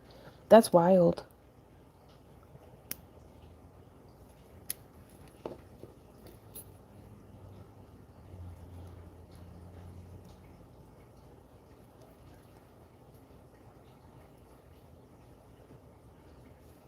I want to make a lot of jump rings myself. What would you recommend to me for it? I am a beginner. Okay, it's been a long time since we've coiled and cut our own rings, but back whenever we did, I would buy the wire from theringlord.com. It's a welding aluminum diode, and it's like a really like clean, bright aluminum. It's much cleaner than the aluminum of like fencing wire. And then I used a tool called a ringinator, like theringinator.com. But during the pandemic, we stopped coiling and cutting our own rings because I wasn't able to get more blades. And we just weren't making as many like big pieces where it warranted it. But it was a lot of fun and very worthwhile whenever we were doing a lot of costume pieces. But I had hurt my hand and can no longer weave like a whole shirt. So I'd rather get to work on something that, nothing against weaving entire shirts or coifs or, different things like that. But this is a lot more fun to me than just doing an entire, yardage of woven chainmail. But whenever we were doing big projects like that, it was totally like worthwhile to coil and cut ourselves.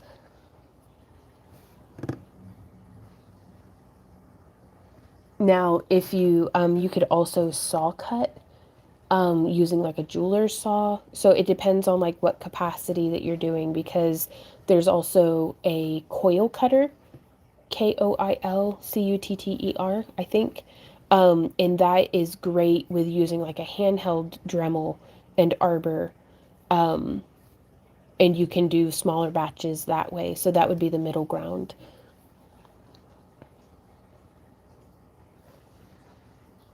Wow. Oh, thank you, Diane. I love this weave a bunch. Like, it's so fun. Holly says, I got addicted to Czech glass when stationed in Germany. I'd gotten Murano glass in Murano, and then in Prague, where their glass was as beautiful, found out they were training in Murano. Oh, that's amazing. Getting to actually experience the glass in the location that it was developed. I love this. And the more that the pattern like gets repeated, the prettier it gets to me. Just because the rings all catch the light in a particular way. It's just happy brain time. So now we've used all the closed rings that we need on our bracelet. And I can come through and we're going to do that little Byzantine fold. So there's that. And I'm going to hook through for one. Right? Diane says that would be an amazing strap for a small bag. I wonder if you could line it so it would sit comfortably on your shoulder. But you are right, Diane. That would be really cool. Okay, so there's one and two.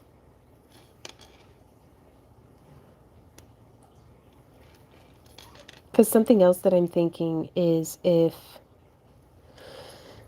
instead of doing this ring here, if we threaded through with like a 6mm bead and like an 8 to 10mm coin bead.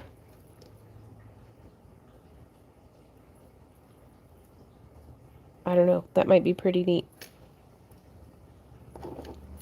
And that's the kind of stuff I'm going to be experimenting on throughout the month. If you guys are interested in crafting along with me, we live stream every Friday from 3 to 6 p.m. And you can sign up for our free newsletter at backtoearthcreations.com so that you never miss a thing. Hooking through there and closing. Hooking through there. Now these rings don't get woven through each other. These three just get stacked through. Just right there. Hey Janice, how's it going? Hey Latney. How are all y'all doing today? Welcome on into the craft room. We are weaving some chainmail for our April craft along kits.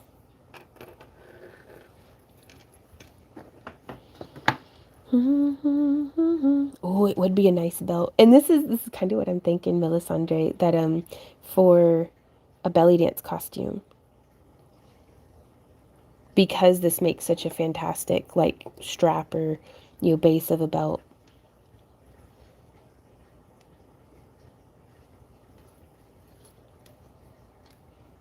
Mare says, I want you to know. My morning was one of those everything going wrong mornings. Work was nuts. I'm enjoying sitting here with you in my near and crocheting with my baby plays next to me. Right on, being in your ear. Oh, well, that makes me happy to be able to help you set your day right, because sometimes mornings just be like that. Like, this is a very Monday Friday. How to found from start this. there's some really amazing tutorials on mailartisans.org. But whenever I teach, I recommend folks to start with the spiral chain, which you just need one ring size for and 2 pairs of pliers. And it is a very repetitive chain, so a great opportunity to build up your eye plier coordination and build your familiarity with opening and closing rings. And then from there to just try every weave that's exciting to you. But yeah, mailartisans.org is probably my favorite online resource. Lots and lots of free tutorials that have fantastically CG like depictions of the rings. They're very clear and easy to understand.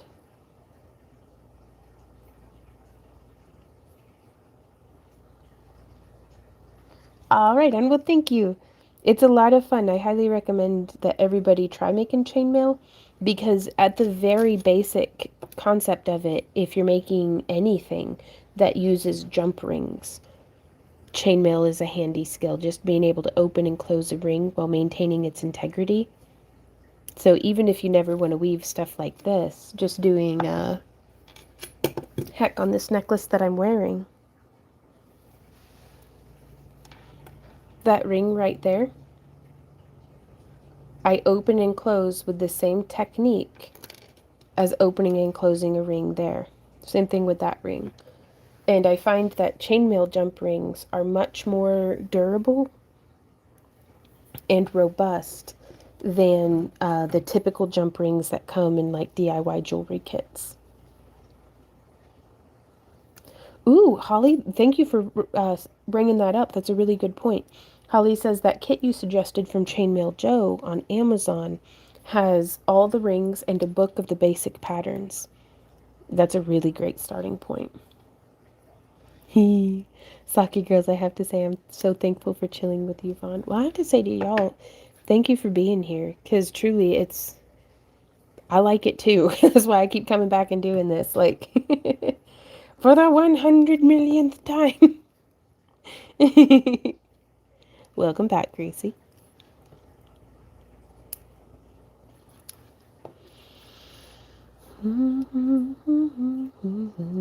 Because now it's just easy. I'm just stacking rings on. Like, I don't have to think too hard about folding it any which way or another.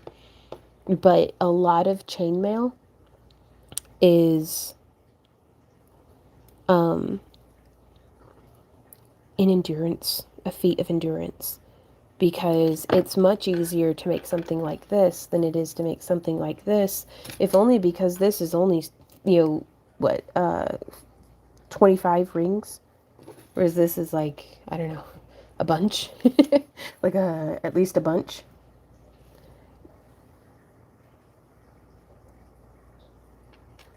What name for this style? Byzantine? This one is helm chain or parallel chain down the center, and then with a Byzantine variation off the side.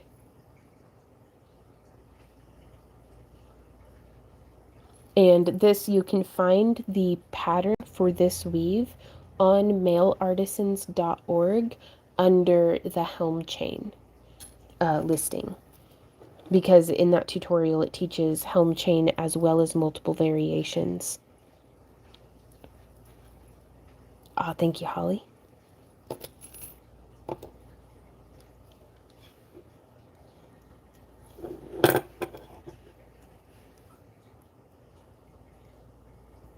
And so again, just coming through one. Yeah, Damon. Let's see, 2. There we go. And 3. Hey, Randy. Would you mind swapping out with me for just a moment?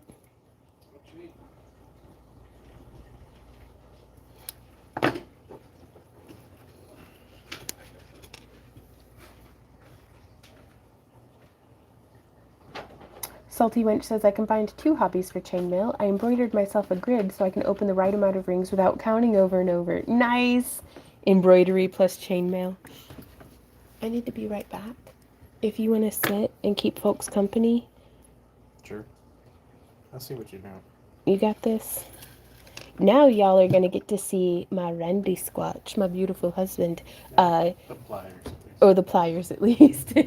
So if my hands look a little different, it's fine. Thank you, Daddy. Okay.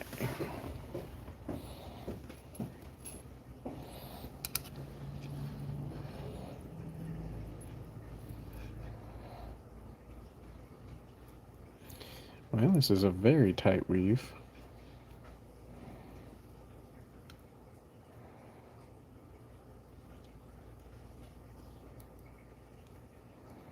She makes it look so effortless.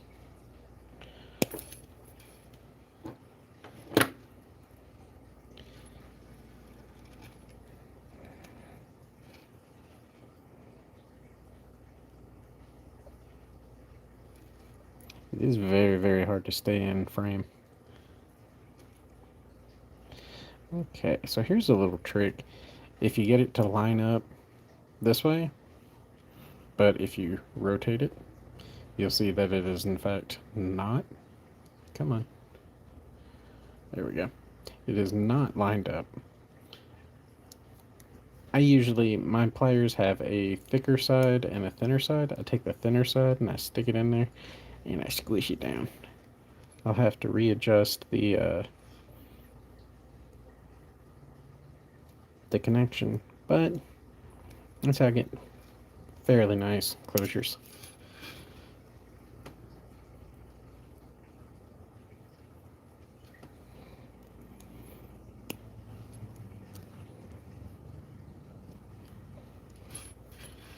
Okay.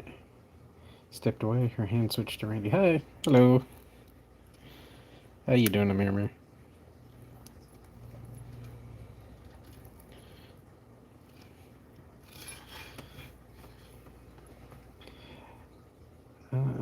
If it doesn't fit, force it. Well, not exactly.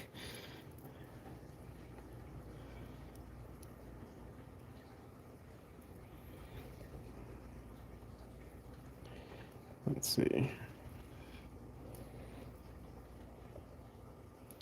looks like she's more or less using the phone as a magnifying glass, which is pretty smart, but it's in my way.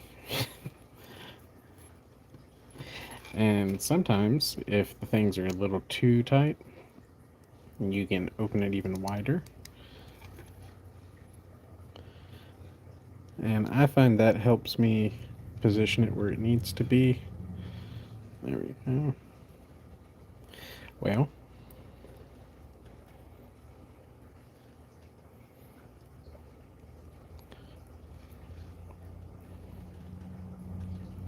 yeah, she makes this look easy, both on camera and off camera. Let's see.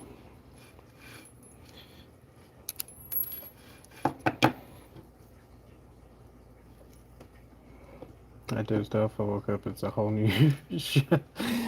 Kinda.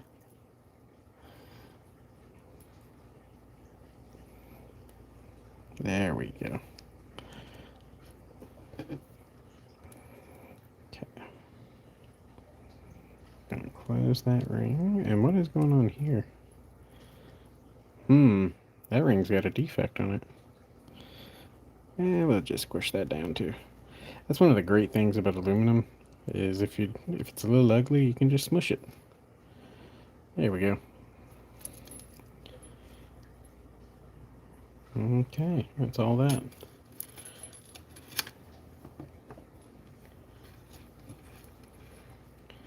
Split the rings, spread them, and then make sure you snag both. And that's all there is to it.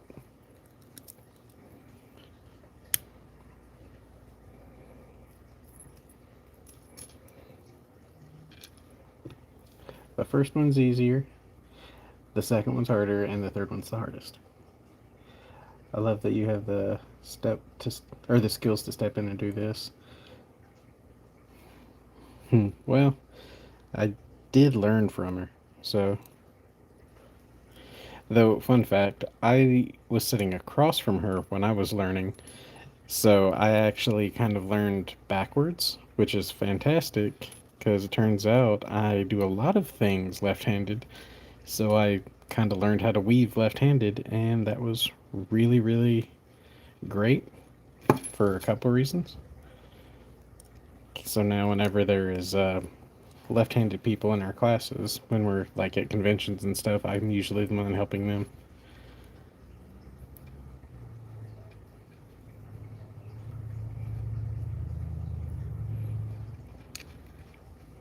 Did that work? I think so.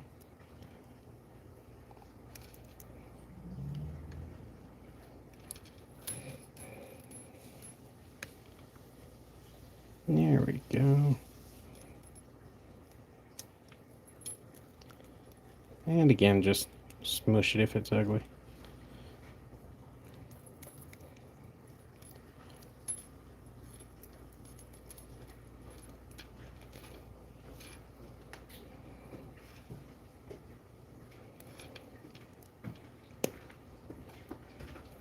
Sounds like she's back.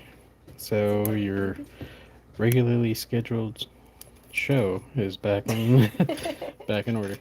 I finished that side. I'm on to the other side. Oh my God, you're the greatest. Thank you so much, honey. I love you. Love you. What do you think of that weave? That's good. It's difficult on the third ring, but Yeah. Yeah.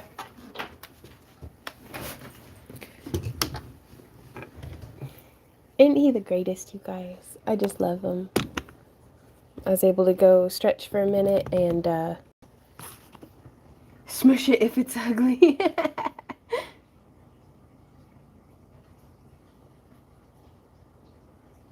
He just says, I love that you have the skills to step in and do this. That is awesome. He's the greatest, you know? Barbie says, I dozed off, woke up, and it's a whole new show. It's the Randy show.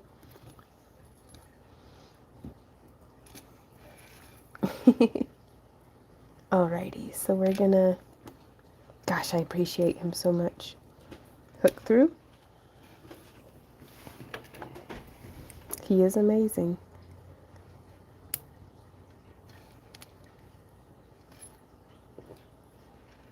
And then we're going to come in right here. I mean, not to mention he opened and like he prepped all my rings for me too. Welcome back. Thank you. Hey, Enta, how's it going? Hey, Doso. So we're just going to flip that open. Doing a little bit of a Byzantine.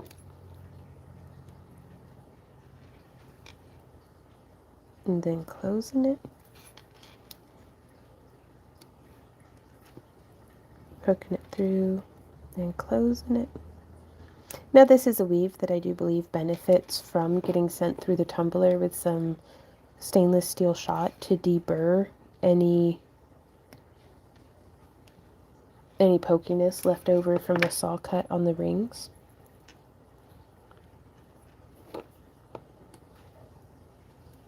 But I would only do that if we were using, like on a piece like this where there's no anodized aluminum. Holly says he still hasn't agreed to prep our rings for the kits though. You gotta do the time in Azkaban. You've gotta do some of your own rings. Randy didn't always prep my rings. I got him doing it as soon as I could though. But I did my fair share of oh, Enta, you're so kind. Enta says, wow, what can you not do? This looks amazing. Lots of stuff. There's nothing I won't try. But we've been weaving chainmail since 2008, so lots and lots of practice. Lots and lots and lots and lots of practice.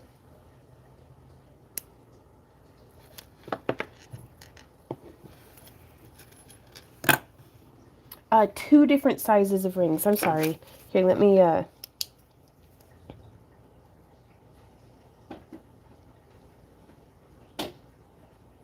tidy up my handwriting a little bit. So I'm using 16 standard wire gauge 5/16 from Chainmail Joe. Those are my large ring. Oh, 7 hours on the cake. It says 1 batch of cupcake in and 1 more to do, then all the baking is done. My goodness. You need to come make brooms with Alyssa. Oh, that'd be cool. I think I follow her on Instagram. With this design, the main thing that you want to watch out for is that you can fit 4 of the big rings into the small ring. And the small ring needs to be able to fit inside the big ring like this. So 16 gauge 5/16,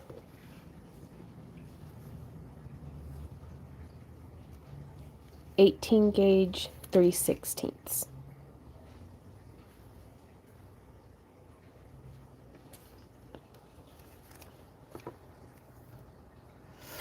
Gracie says, I am back from doom scrolling for the 100 or 1 millionth time. Well, that's good. Yeah, I've been a much happier person since I have kind of stopped using social media. Like, I'm still posting to it, but I just don't doom scroll anymore. And, well, I've started to spend more time loving on my pets, hanging out with my Randy. And, like, if I doom scroll, it's over his shoulder while he's showing me memes. So it's, like, at least a group activity instead of the loneliness of just scrolling through. Thanks. I got tomorrow be trying to do this. Oh, okay. Good luck to you. But the garden's starting to kick off. We've got our spring greens planted. Our peas are starting to come up. I need to direct sow my tomatoes and peppers into the hotbed just because it's never too early to try growing my own transplants again. But if they fail, I can buy some from the farmer's market again this year. But I want to try my own. And then hooking through, there's 1. And then 2. And then 3. Later, probably next week, we're going to be going and getting a whole trailer load with our friend of some compost from the recycling center to put in the front garden after the water line replacement. And so, but yeah, I think for my costume, I'm going to be having one of these on each wrist. And then an anklet or like foot flower on each foot.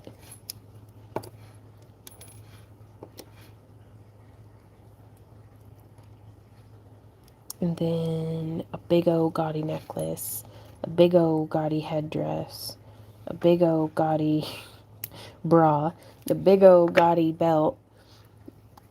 Like, I'm just a big old gaudy girl, so I'm going to need all sorts of accoutrement and accessories.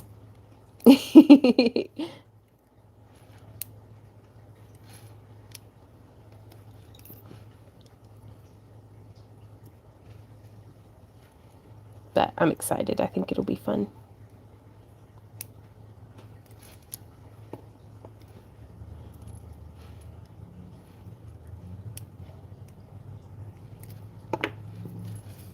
So there's that. But yeah, you might be able to visualize with me if we were to have like some beads. If we threaded through right here and then did probably like an 8mm bead, threaded through and then threaded through. Let me go grab some beads. I'll be right back. This isn't the wire that I would use for that, but we are purely testing the concept right now.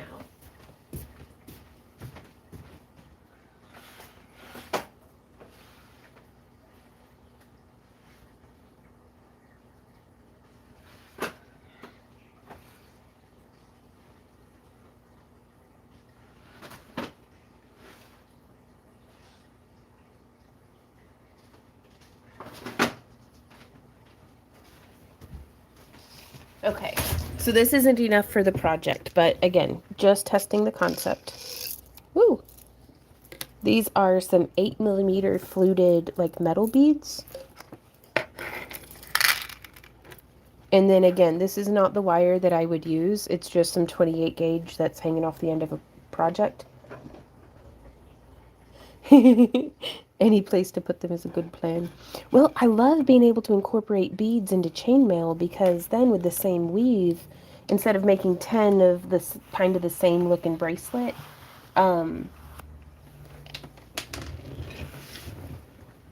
like we could make 10 of this bracelet and, you know, maybe do each with like different accent colors, or we could come through and make, you know, even more, because I like to have a nice variety in my booth, is the big motivator, I think.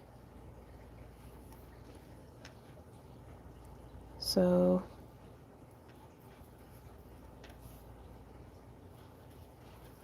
oh yeah.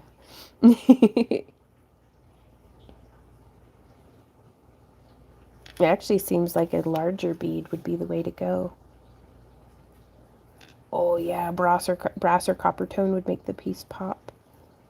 I'm thinking some beautiful gemstones.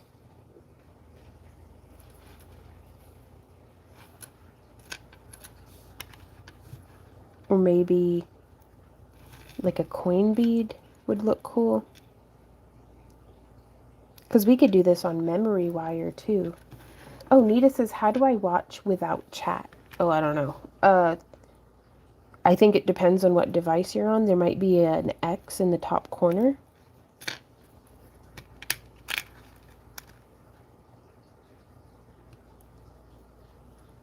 Ooh, yeah, both of those would be really pretty. Garnet or cobalt. But yeah, so that's how that would look.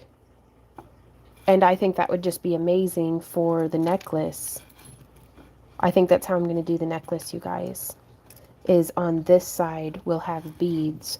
And then on this side, we'll have alternating the small ring with the large ring, like how we were doing earlier. So y'all keep an eye out for that on our YouTube tutorials.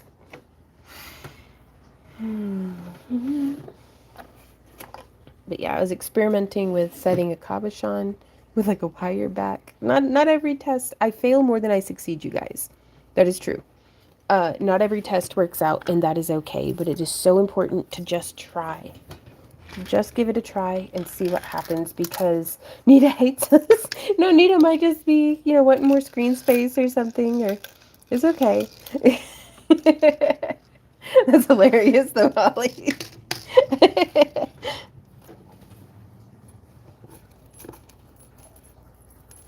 Anita says the flashier the better. Yes, sequins and flashy things were made for like stage performing.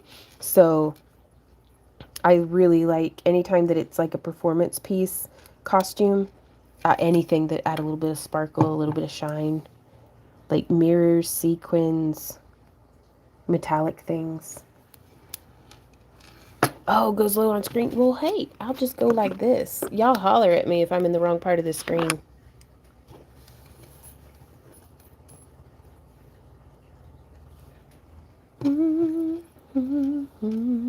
Is that better for y'all?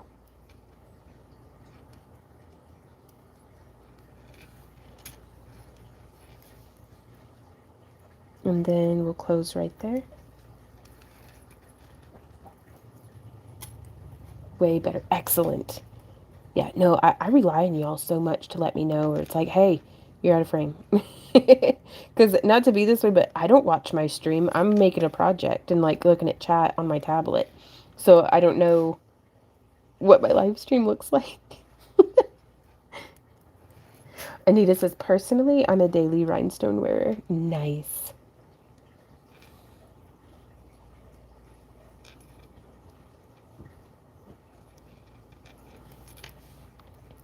But no, there's only so many things my two brain cells can juggle at once.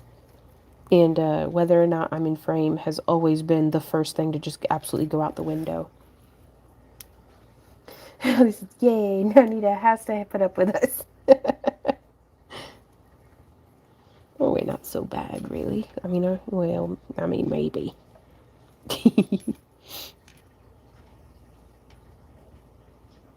There we go. And I'm going to hook through here, and then there. Whoop. I said whoop. Nita says, I like the tip of the pliers in the left hand. Me too. I got these from riogrande.com. And I really like having the option for the very narrow tip. Or, as I'm sure you saw earlier, I'll use the broad side of my pliers quite a bit too. So it's nice to have options. But they are called the, I think, what is it? The tapered flat nose. These are the 2mm from Rio Grande. So they do have a set on Amazon, but this is the size I like best, personally. And I've reached the point that even with a very big craft room, like, lots of storage and stuff, I don't like having too many tools to choose from or too many things for this or that, just because it really does start to just bog the whole system down.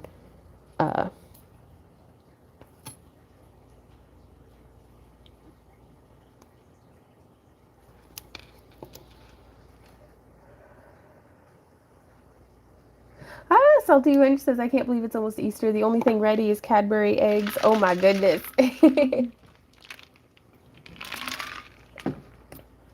And keeping track, Gracie. Oh, then Nita says, I only use Lindstrom pliers. They don't hurt me. Right on.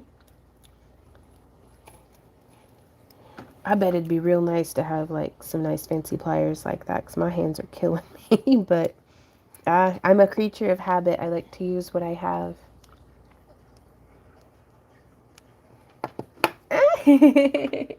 Bodega says, I often joke with my buddy that between the two of us, we have only one brain cell each, and they both vie for third place when we have smooth-brained moments. Yeah. That okay. So now we're just hooking through the, like, kind of diagonal Byzantine ring, not the 3 that are coming off the end.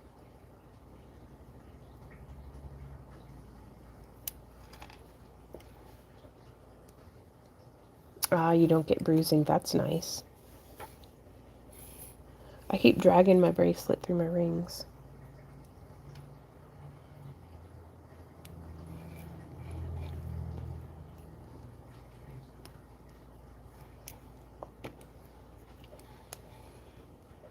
I'm just hooking through.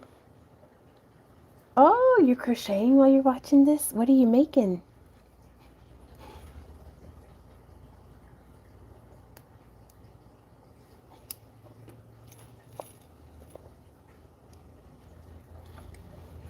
Flipping it around.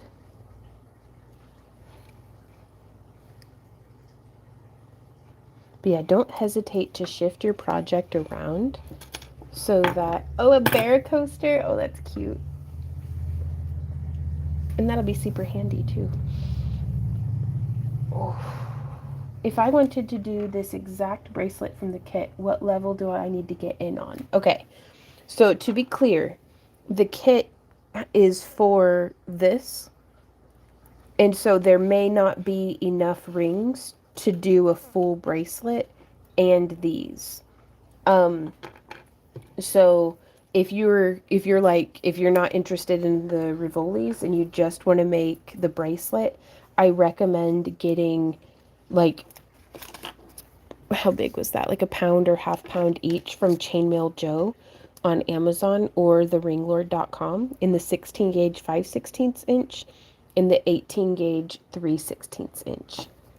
Yeah, so this is, I'm kind of just working on something for myself that the craft along kit is a great foundation for, because the helm chain that is the flower here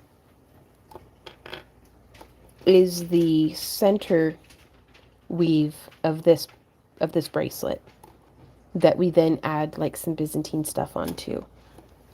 So I hope that clarifies for you, Mia.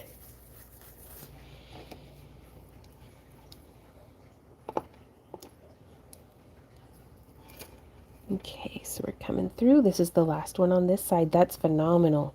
Gosh, because it's quite a bit. There's quite a bit of rings here, just the opening and closing in general. there's a lot of it.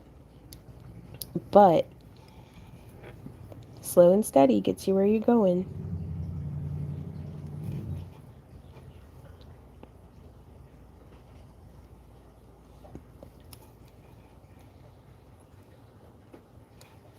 And now I'm just going to come in on the other side.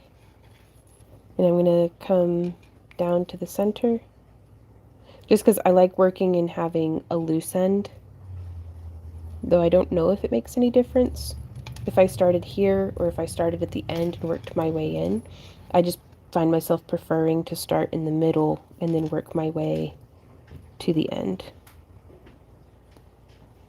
Well, I'd started on this end, but, you know, it'll be fine.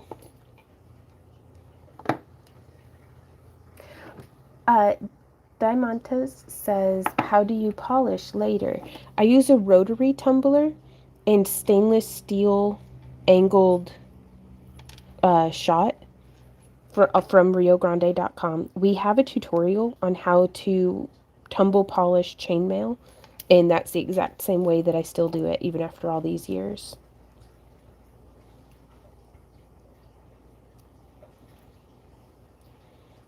Randy, are you able to find the link to that old video for me? Maybe. Randy's looking. All right, on Holly. Well, thank you so much for hanging out with us today. Have a great rest of your day.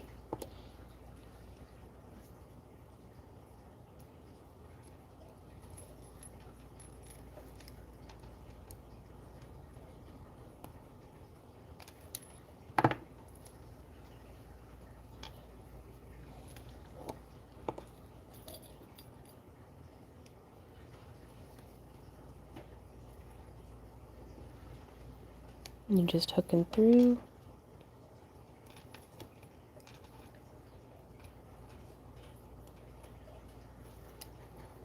There you go. Thank you, Randy. That was 9 years ago. It was a video from 9 years ago. It's an older video, but it still checks out.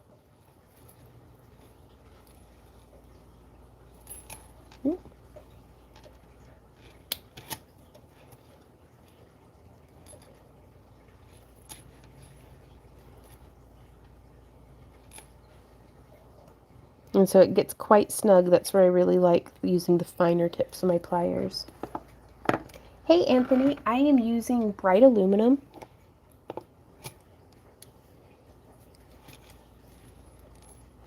It's a saw cut rings from the Ring Lord and Chainmail Joe. But this weave could be done in any metal type. Though I pity the hands of whoever's doing it out of stainless steel. That'd be a cool bracelet. But even just the aluminum's given me a run for my money.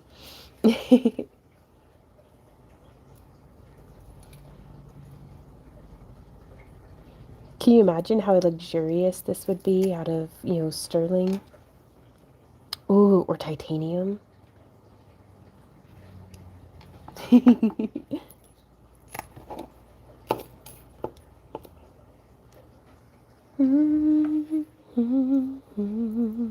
Hooking through and hooking through.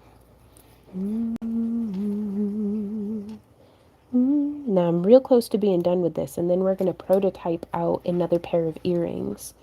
Just experimenting along with different things. Wow, I'd love to see it in platinum. I've honestly never worked with platinum in chainmail. I don't know how it behaves at all.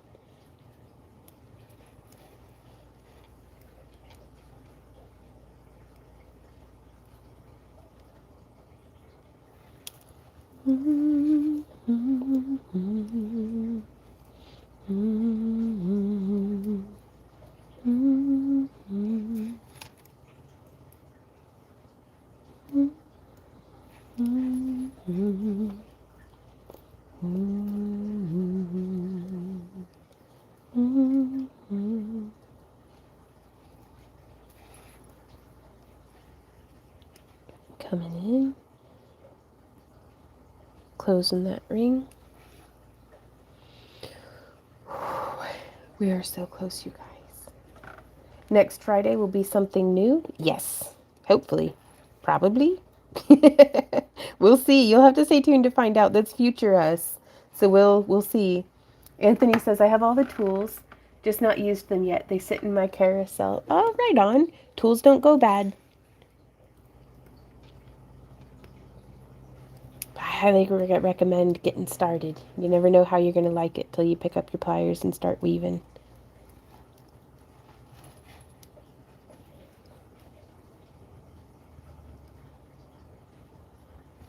All right, last 2 rings, and then I'm going to try something for some earrings that I think will just be very cool.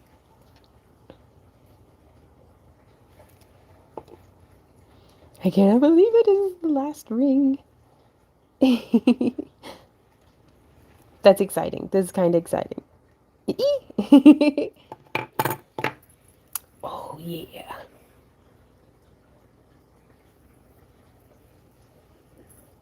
Oh, all right, that's pretty nice. Ooh. Now, this is definitely a nice stiff bangle bracelet. So I'm going to hold on like so. I'm going to flip it so that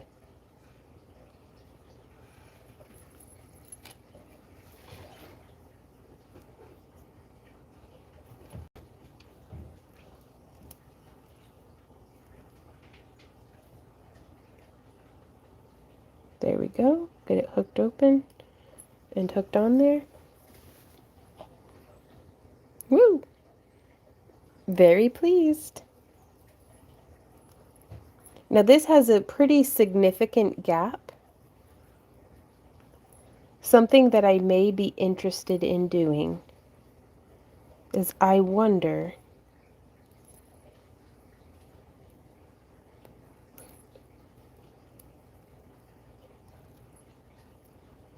there we go. It's a little tricky. That's okay.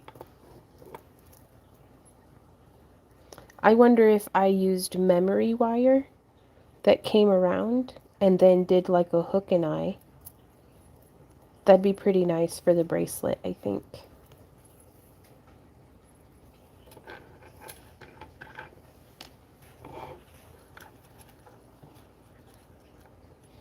I wonder how thick of a wire.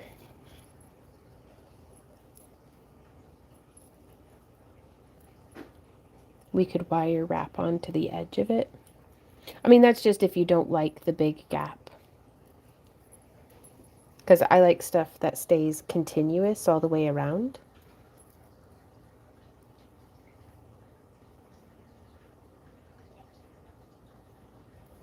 Woo! There's a lesson putting on your own bracelet, right? Okay, so now it's earring time. I'm going to take a quick little stretch. But yeah, this is the, this right here is the project for April's Craft Along kits. And you'll have all the wire, rings, and rivolis to make at least 2 of these.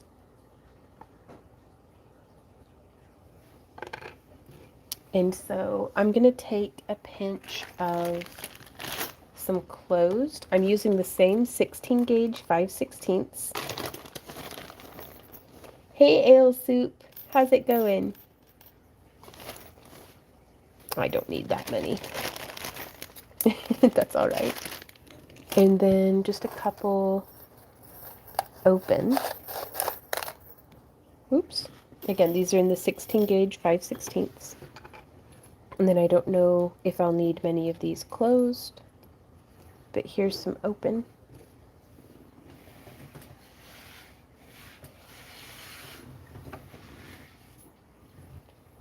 There we are. Woo, excuse me. Oh, I bit my tongue.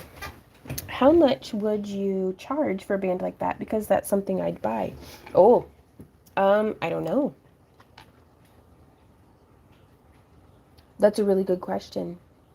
I should weigh it to figure out the material cost and then price check and see what other chain mailers are charging, just because, you know, I don't want to be lowballing myself. And I probably would not sell this for less than 50, and I can't imagine selling it for more than 125. But that's without talking to my husband, who takes care of that portion of the... He says I chronically undersell my work, and I do not disagree with him.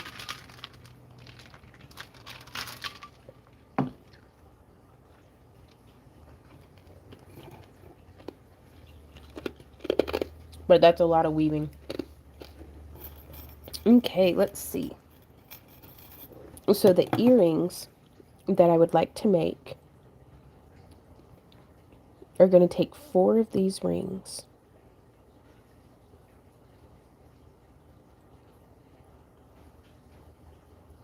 Because I want it to be like this section.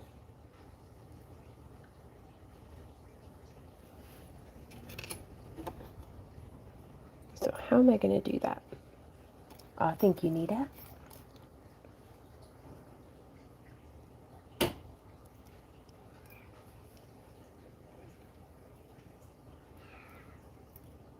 So I'm going to set that orbital over the ring.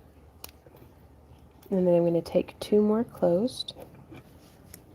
And then we're going to close it. And now I'm going to pass this same ring, or a ring through that same area rather. Hooking through those 2, passing through the orbital, and hooking through those 2, and passing back through the orbital. But I do like to kind of get my pliers in through the back side and just wiggle it a bit.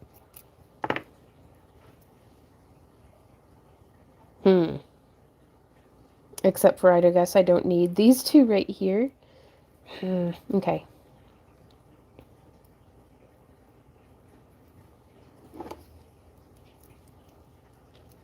We'll get it figured out. Yes. Alright.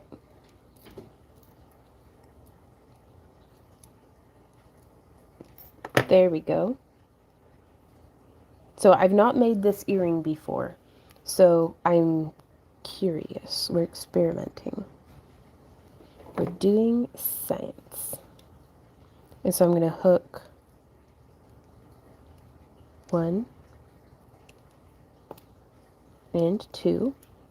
Y'all can expect a tutorial on this one as well if something comes of it. Because I'm worried that what maintains tension as a bracelet is just going to be floppy as an earring. Okay, so there's those 2. There's that component.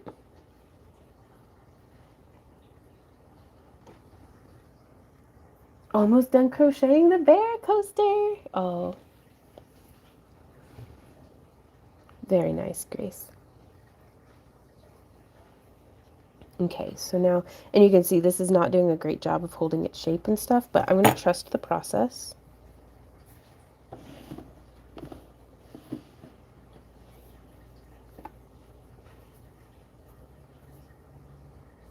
Just taking a moment. There we go. Okay, and now from here, we're going to have an open ring off of each end in both the large and the small. And we're going to have 2 open with 2 closed.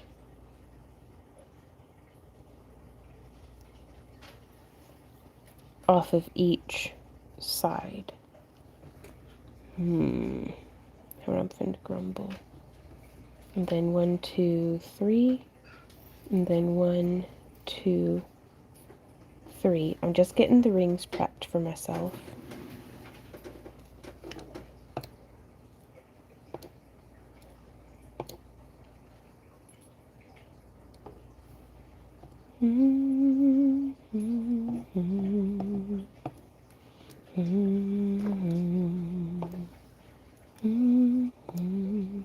Okay. So this looks like that's what we need for 1 earring.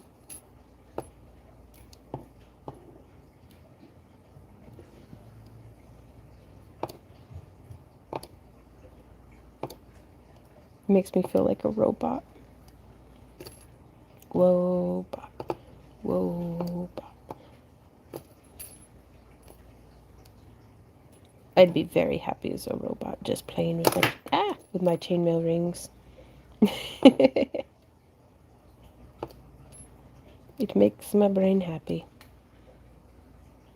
Alright, yeah. Let's do it to it. Put your oil on your wrist. Oh, that's a good thinking. It's in the other room and I'm hyper-focused, so I'm going to stay right here. I am the source of all of my problems. There's no one to blame but me. So we're going to hook through right there. And so this is the same as what we were doing like on the edge. And I'm just going to fold those down and then we're going to hook through 1,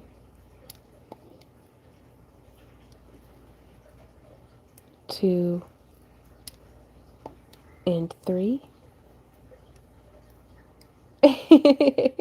No, Randy's catering to Ember Cat right now, so also just something that might have looked pretty cool if we did a little unit of helm chain in between.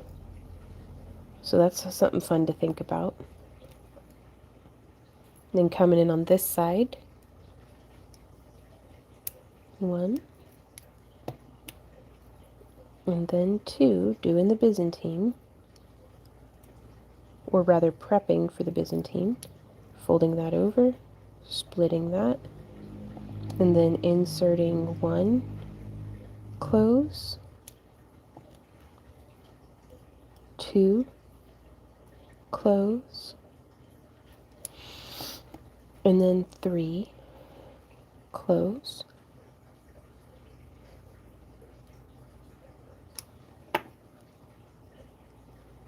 And so now we're going to do that same thing.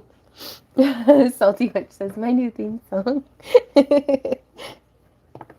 But yeah, that's where my old hand injury was, is just right there. So I am going to listen to my body and take a rest for a moment. But look, I mean, just look at how cool that looks. Like, it's blurry, but it's cool. Where's the oil? Hey, baby, my sweet baboon.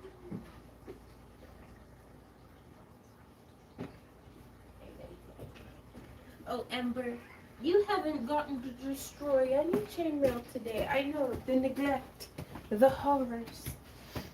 Poor kitty. Yeah, you haven't gotten to destroy anything.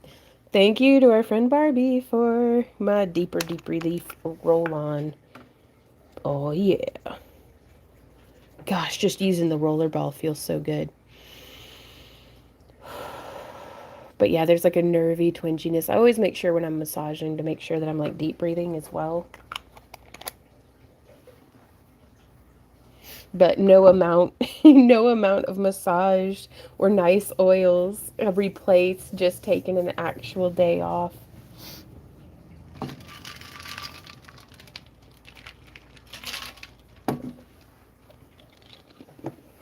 But day offs are not for today.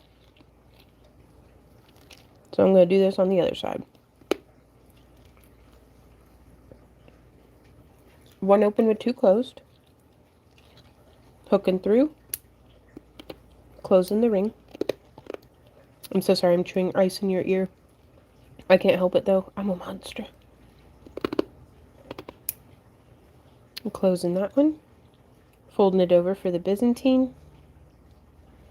And then we're going to go once and closed. Twice and closed. And thrice and closed.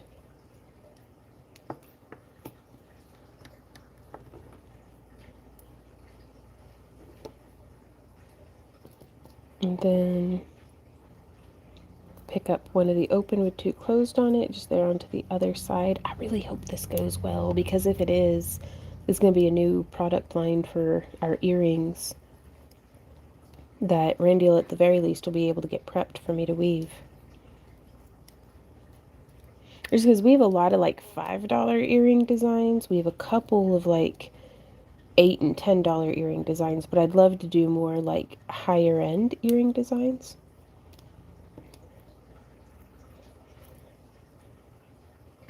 Just because in general, when I'm stocking our booth, I want to have a low, mid, and high price point item of each variety. So like we definitely need more high-end bracelets in the booth, because most of our bracelets are like our low price range are $10 to $15.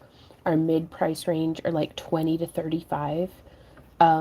Usually at the $20 to $25 mark though, and then we have like one design that we charge 50 for. So we need to beef up our high end stuff because otherwise, you know, people don't know that they love it till they see it. And so now from here, I'm hooking through one of the.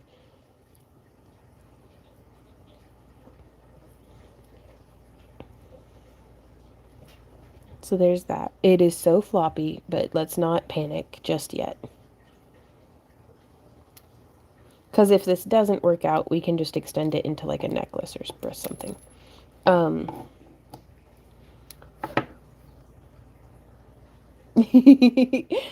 It's always a menagerie, Melisande. And so hooking through those two just like so. And then closing. But yeah, there doesn't really seem to be anything that's holding the tension here in the side rings. So I'm going to flip it. And I'm going to try something on this side just to see what happens.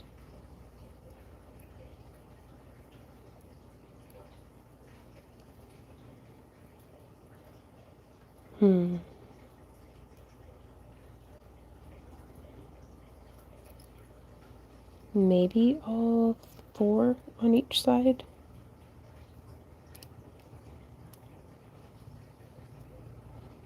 I don't like that. It mixes it. Well, I don't know. Maybe. It was making it bunch in the middle just a little bit.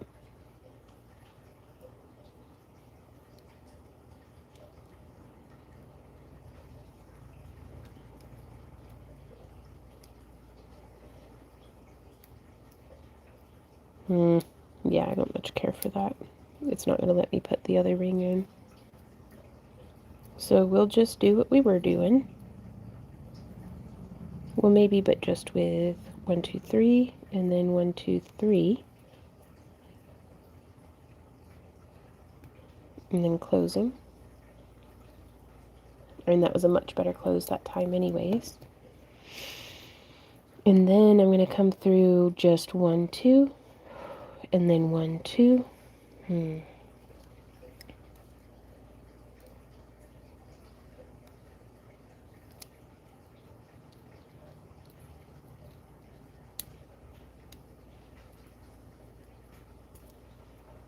Yeah, that seems really like puckered. It's not really doing what I was hoping it would do.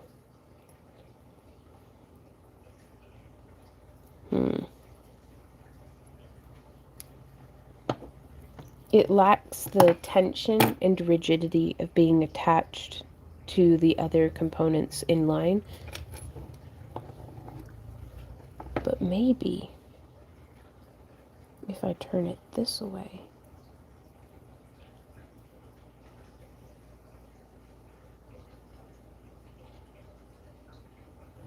Yeah, I definitely like it better when it's only going through the 2 rings.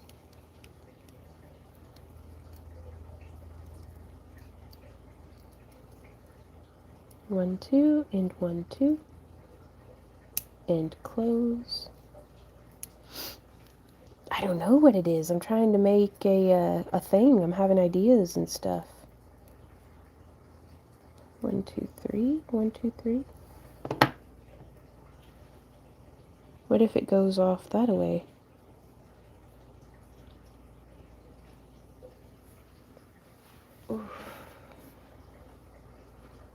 Hey, Virginia. She says, I managed to catch at least part of the stream. You did. How are you doing today?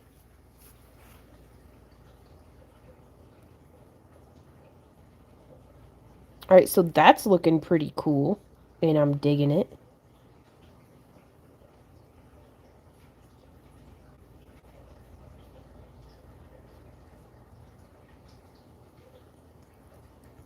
Maybe. It's still a little floppy and weird, but that's okay. Yeah, Nita. Oh my gosh, it's my pleasure. My hopeful so much is to just be helpful if I can, and also to get you crafting. It doesn't have to be the same craft that I'm doing, but I mean, if we never start, who knows what we will be able to make.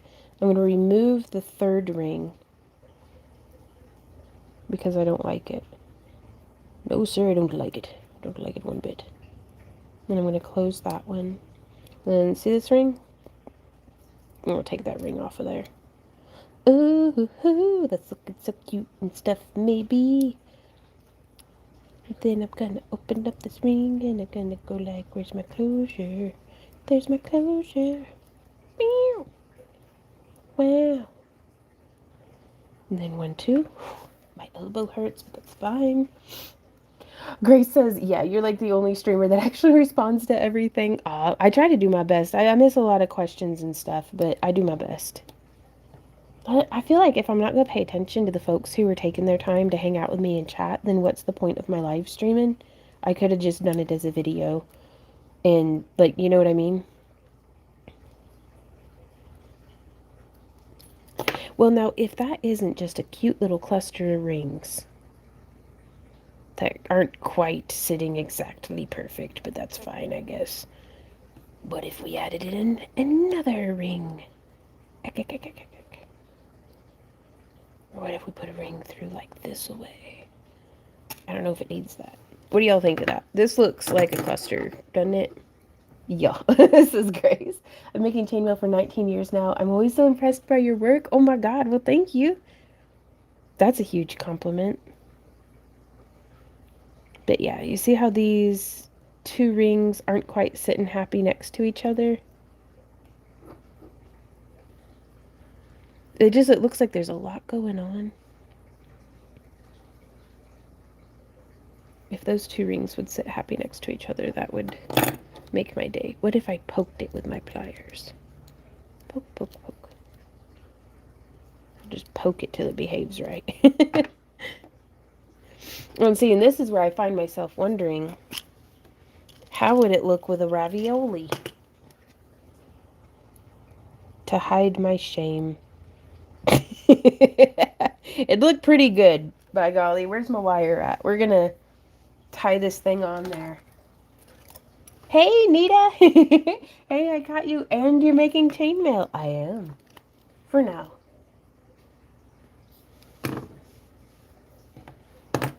Because then the fun part's going to be, can I make another one?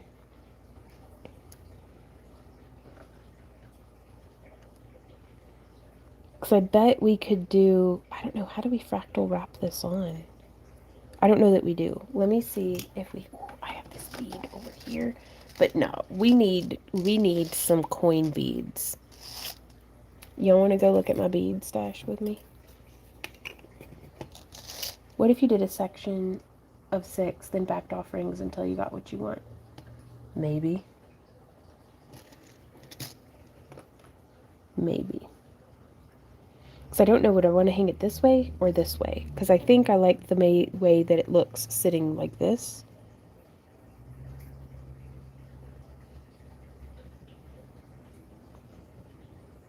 Maybe.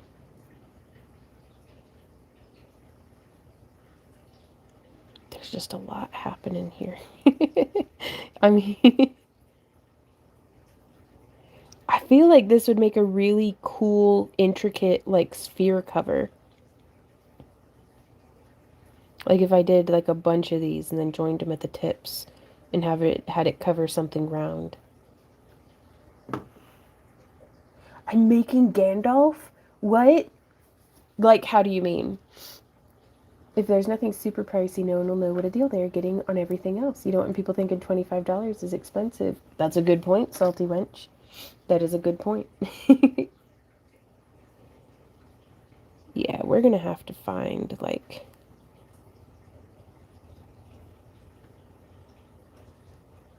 Because it does seem to like cupping. That just looks neat.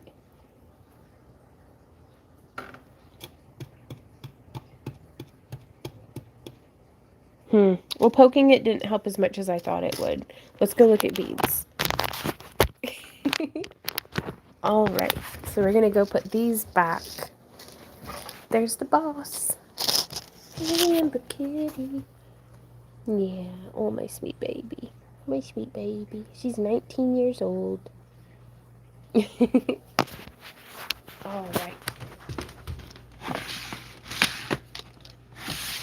Nope.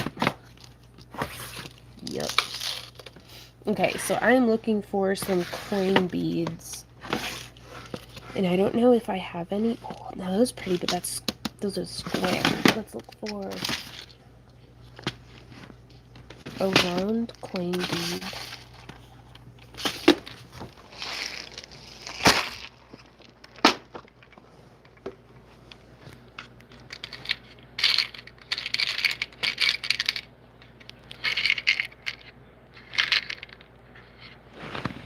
Ah, here we go. These are Aquaterra jasper in like a little 10mm coin. And I'm going to try to find two that like match each other well enough.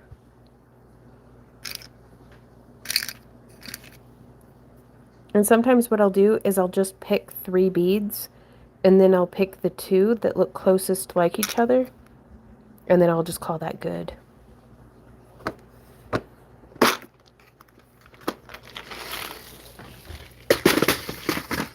All right, so we're going to take these over here.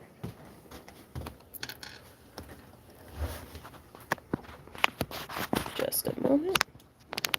I cram my cell phone back into the tripod. Nita, it's been my life's investment for like 20 years. So, but I love my beads. But what's more is I like making stuff out of my beads. Okay. So let's see now. I'm going to go ahead and just snip this so that it's like 8 inches long. My blank eyes finally came in, so I was able to custom paint gray eyes for Aragorn and Gandalf. I understand now. Oh, that's so cool. Like, that is really cool. Alright, so whoop, I caught it with my legs. Oh, yes, with some crystal dangles. Uh-oh. Where did it go? There it is.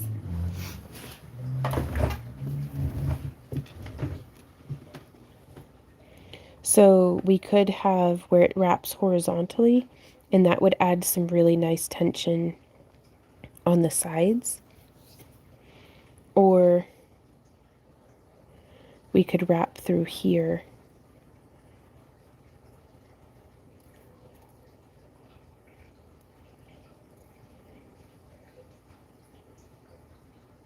And so there are 2 rings that are going in between these guys that I'm going to try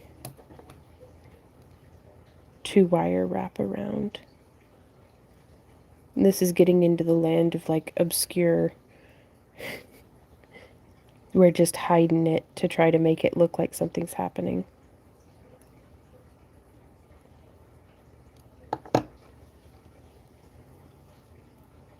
So I'm pushing the wire through so that it's between those 2 chainmail rings, so you can't even see it. Ah, well, hey, Rockhound, how's it going? Dawn says I don't really make anything, I just collect beads. That's a viable hobby in and of itself, bead collecting. I mean, it really is.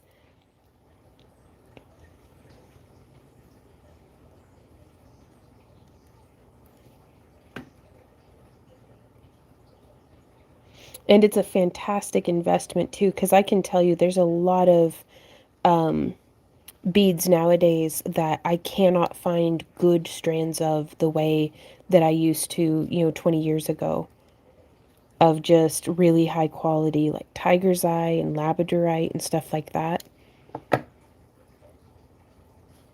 And amethyst, too.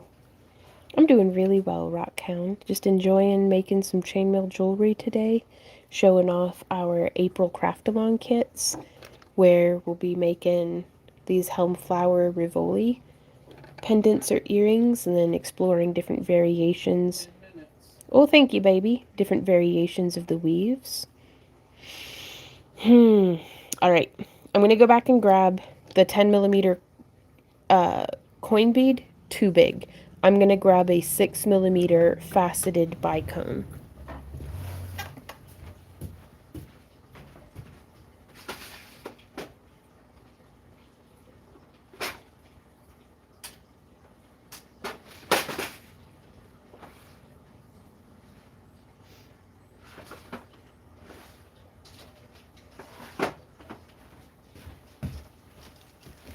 And I'm going to go with these like vintage bronze just because that's what I feel like. Oh, wow, a mare. That's going to be really cool. There is so much variation you can do with helm weave. You're right, Virginia.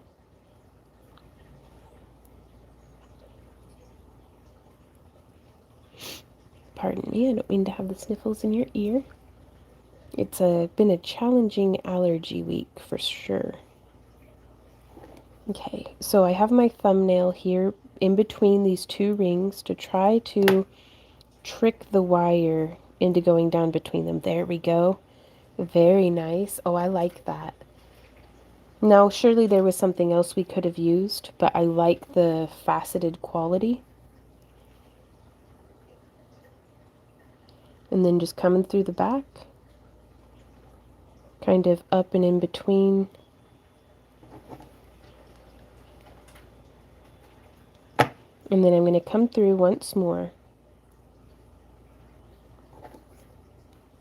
Just because while the bead is not load bearing, I like to do at least 2 or 3 wraps, you know, just to give it a good effort.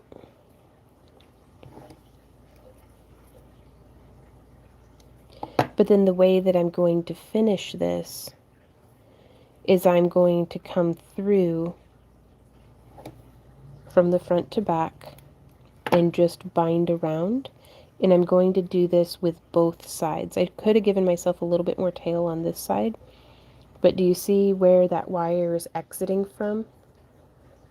Whoop, no, none of us do because it is blurry. There we go. Wiggle, wiggle, wiggle. Wiggle, wiggle, wiggle. And then I just take that and bend it around and push it through on this side. And this is going to give us just a nice little wrap on each end of our crystal bead. And that makes it, I mean, just super, super duper secure. And if you're using a smaller bead that has a lot of space on either end,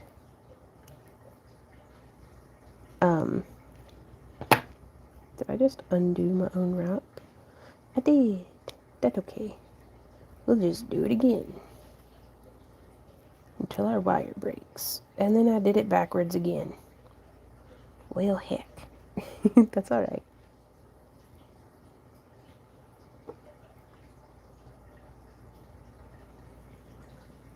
Yeah, and if my wire's getting all jank, we just...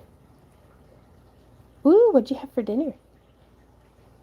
Speaking of dinner, I have no idea what Randy and I are going to have today.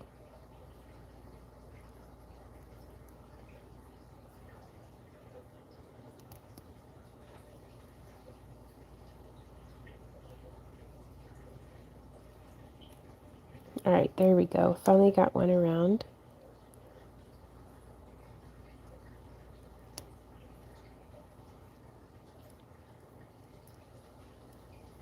There we go.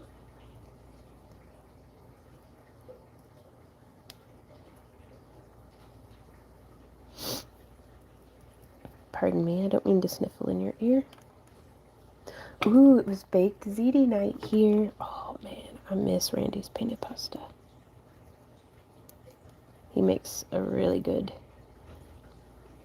It's not quite baked ziti, but is close enough that baked ziti makes me think of it. So I'm just going to snip those off as best I can. And then we would attach this either to a bail or to an earring.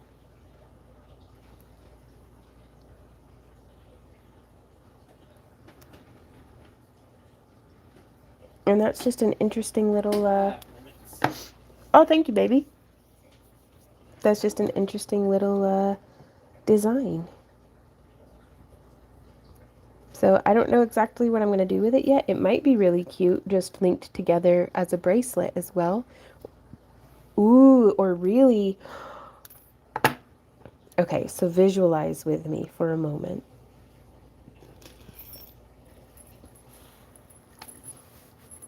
One of the problems that I have with chainmail bracers is they lack the rigidity to hold themselves up. So if we did a spine up the arm of this and then attached the European foreign one around, possibly a stretchy European foreign one, or we could abandon that entirely and just have the helm chain come around, and this is the center point of a bracelet that then becomes a hand flower.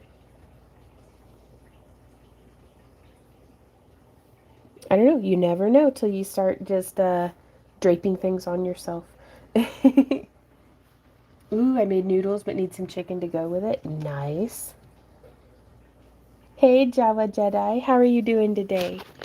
So this is the end of our stream today.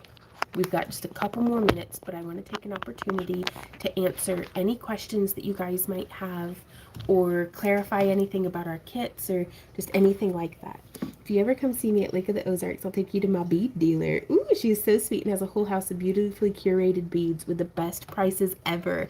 Is she like open to the public, or is this like a you got to know the right people to get in sort of bead store, because those are the best bead stores.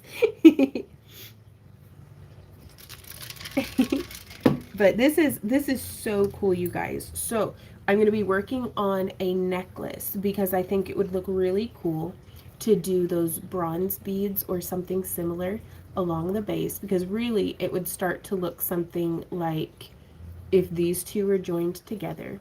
So there'd be a little pop of color along the neckline and then the drapiness coming off. So really, how would that look? That's pretty cool as a strap. We might be able to do some armbands. Certainly at the very least do some bracelets, because I like the bulk of them too. Because like I'm a bigger girl, so a lot of jewelry can look really dainty on me sometimes, and I like that big chunky, like especially whenever it's like, you know, doing the arm movements and stuff, like the really nice big bangles. I just can't find them off the shelf that fit me the way that I like, so gonna make our own. But something that I think would look really pretty is if we leather lined it and then could make like a little headband. Wouldn't that be cute? Like just done up on a headband, you guys. Now, of course, it'd have to be lined, otherwise it's getting... But I think that would be really cute. I'm blessed with a big old head, so your girl's got some real estate here.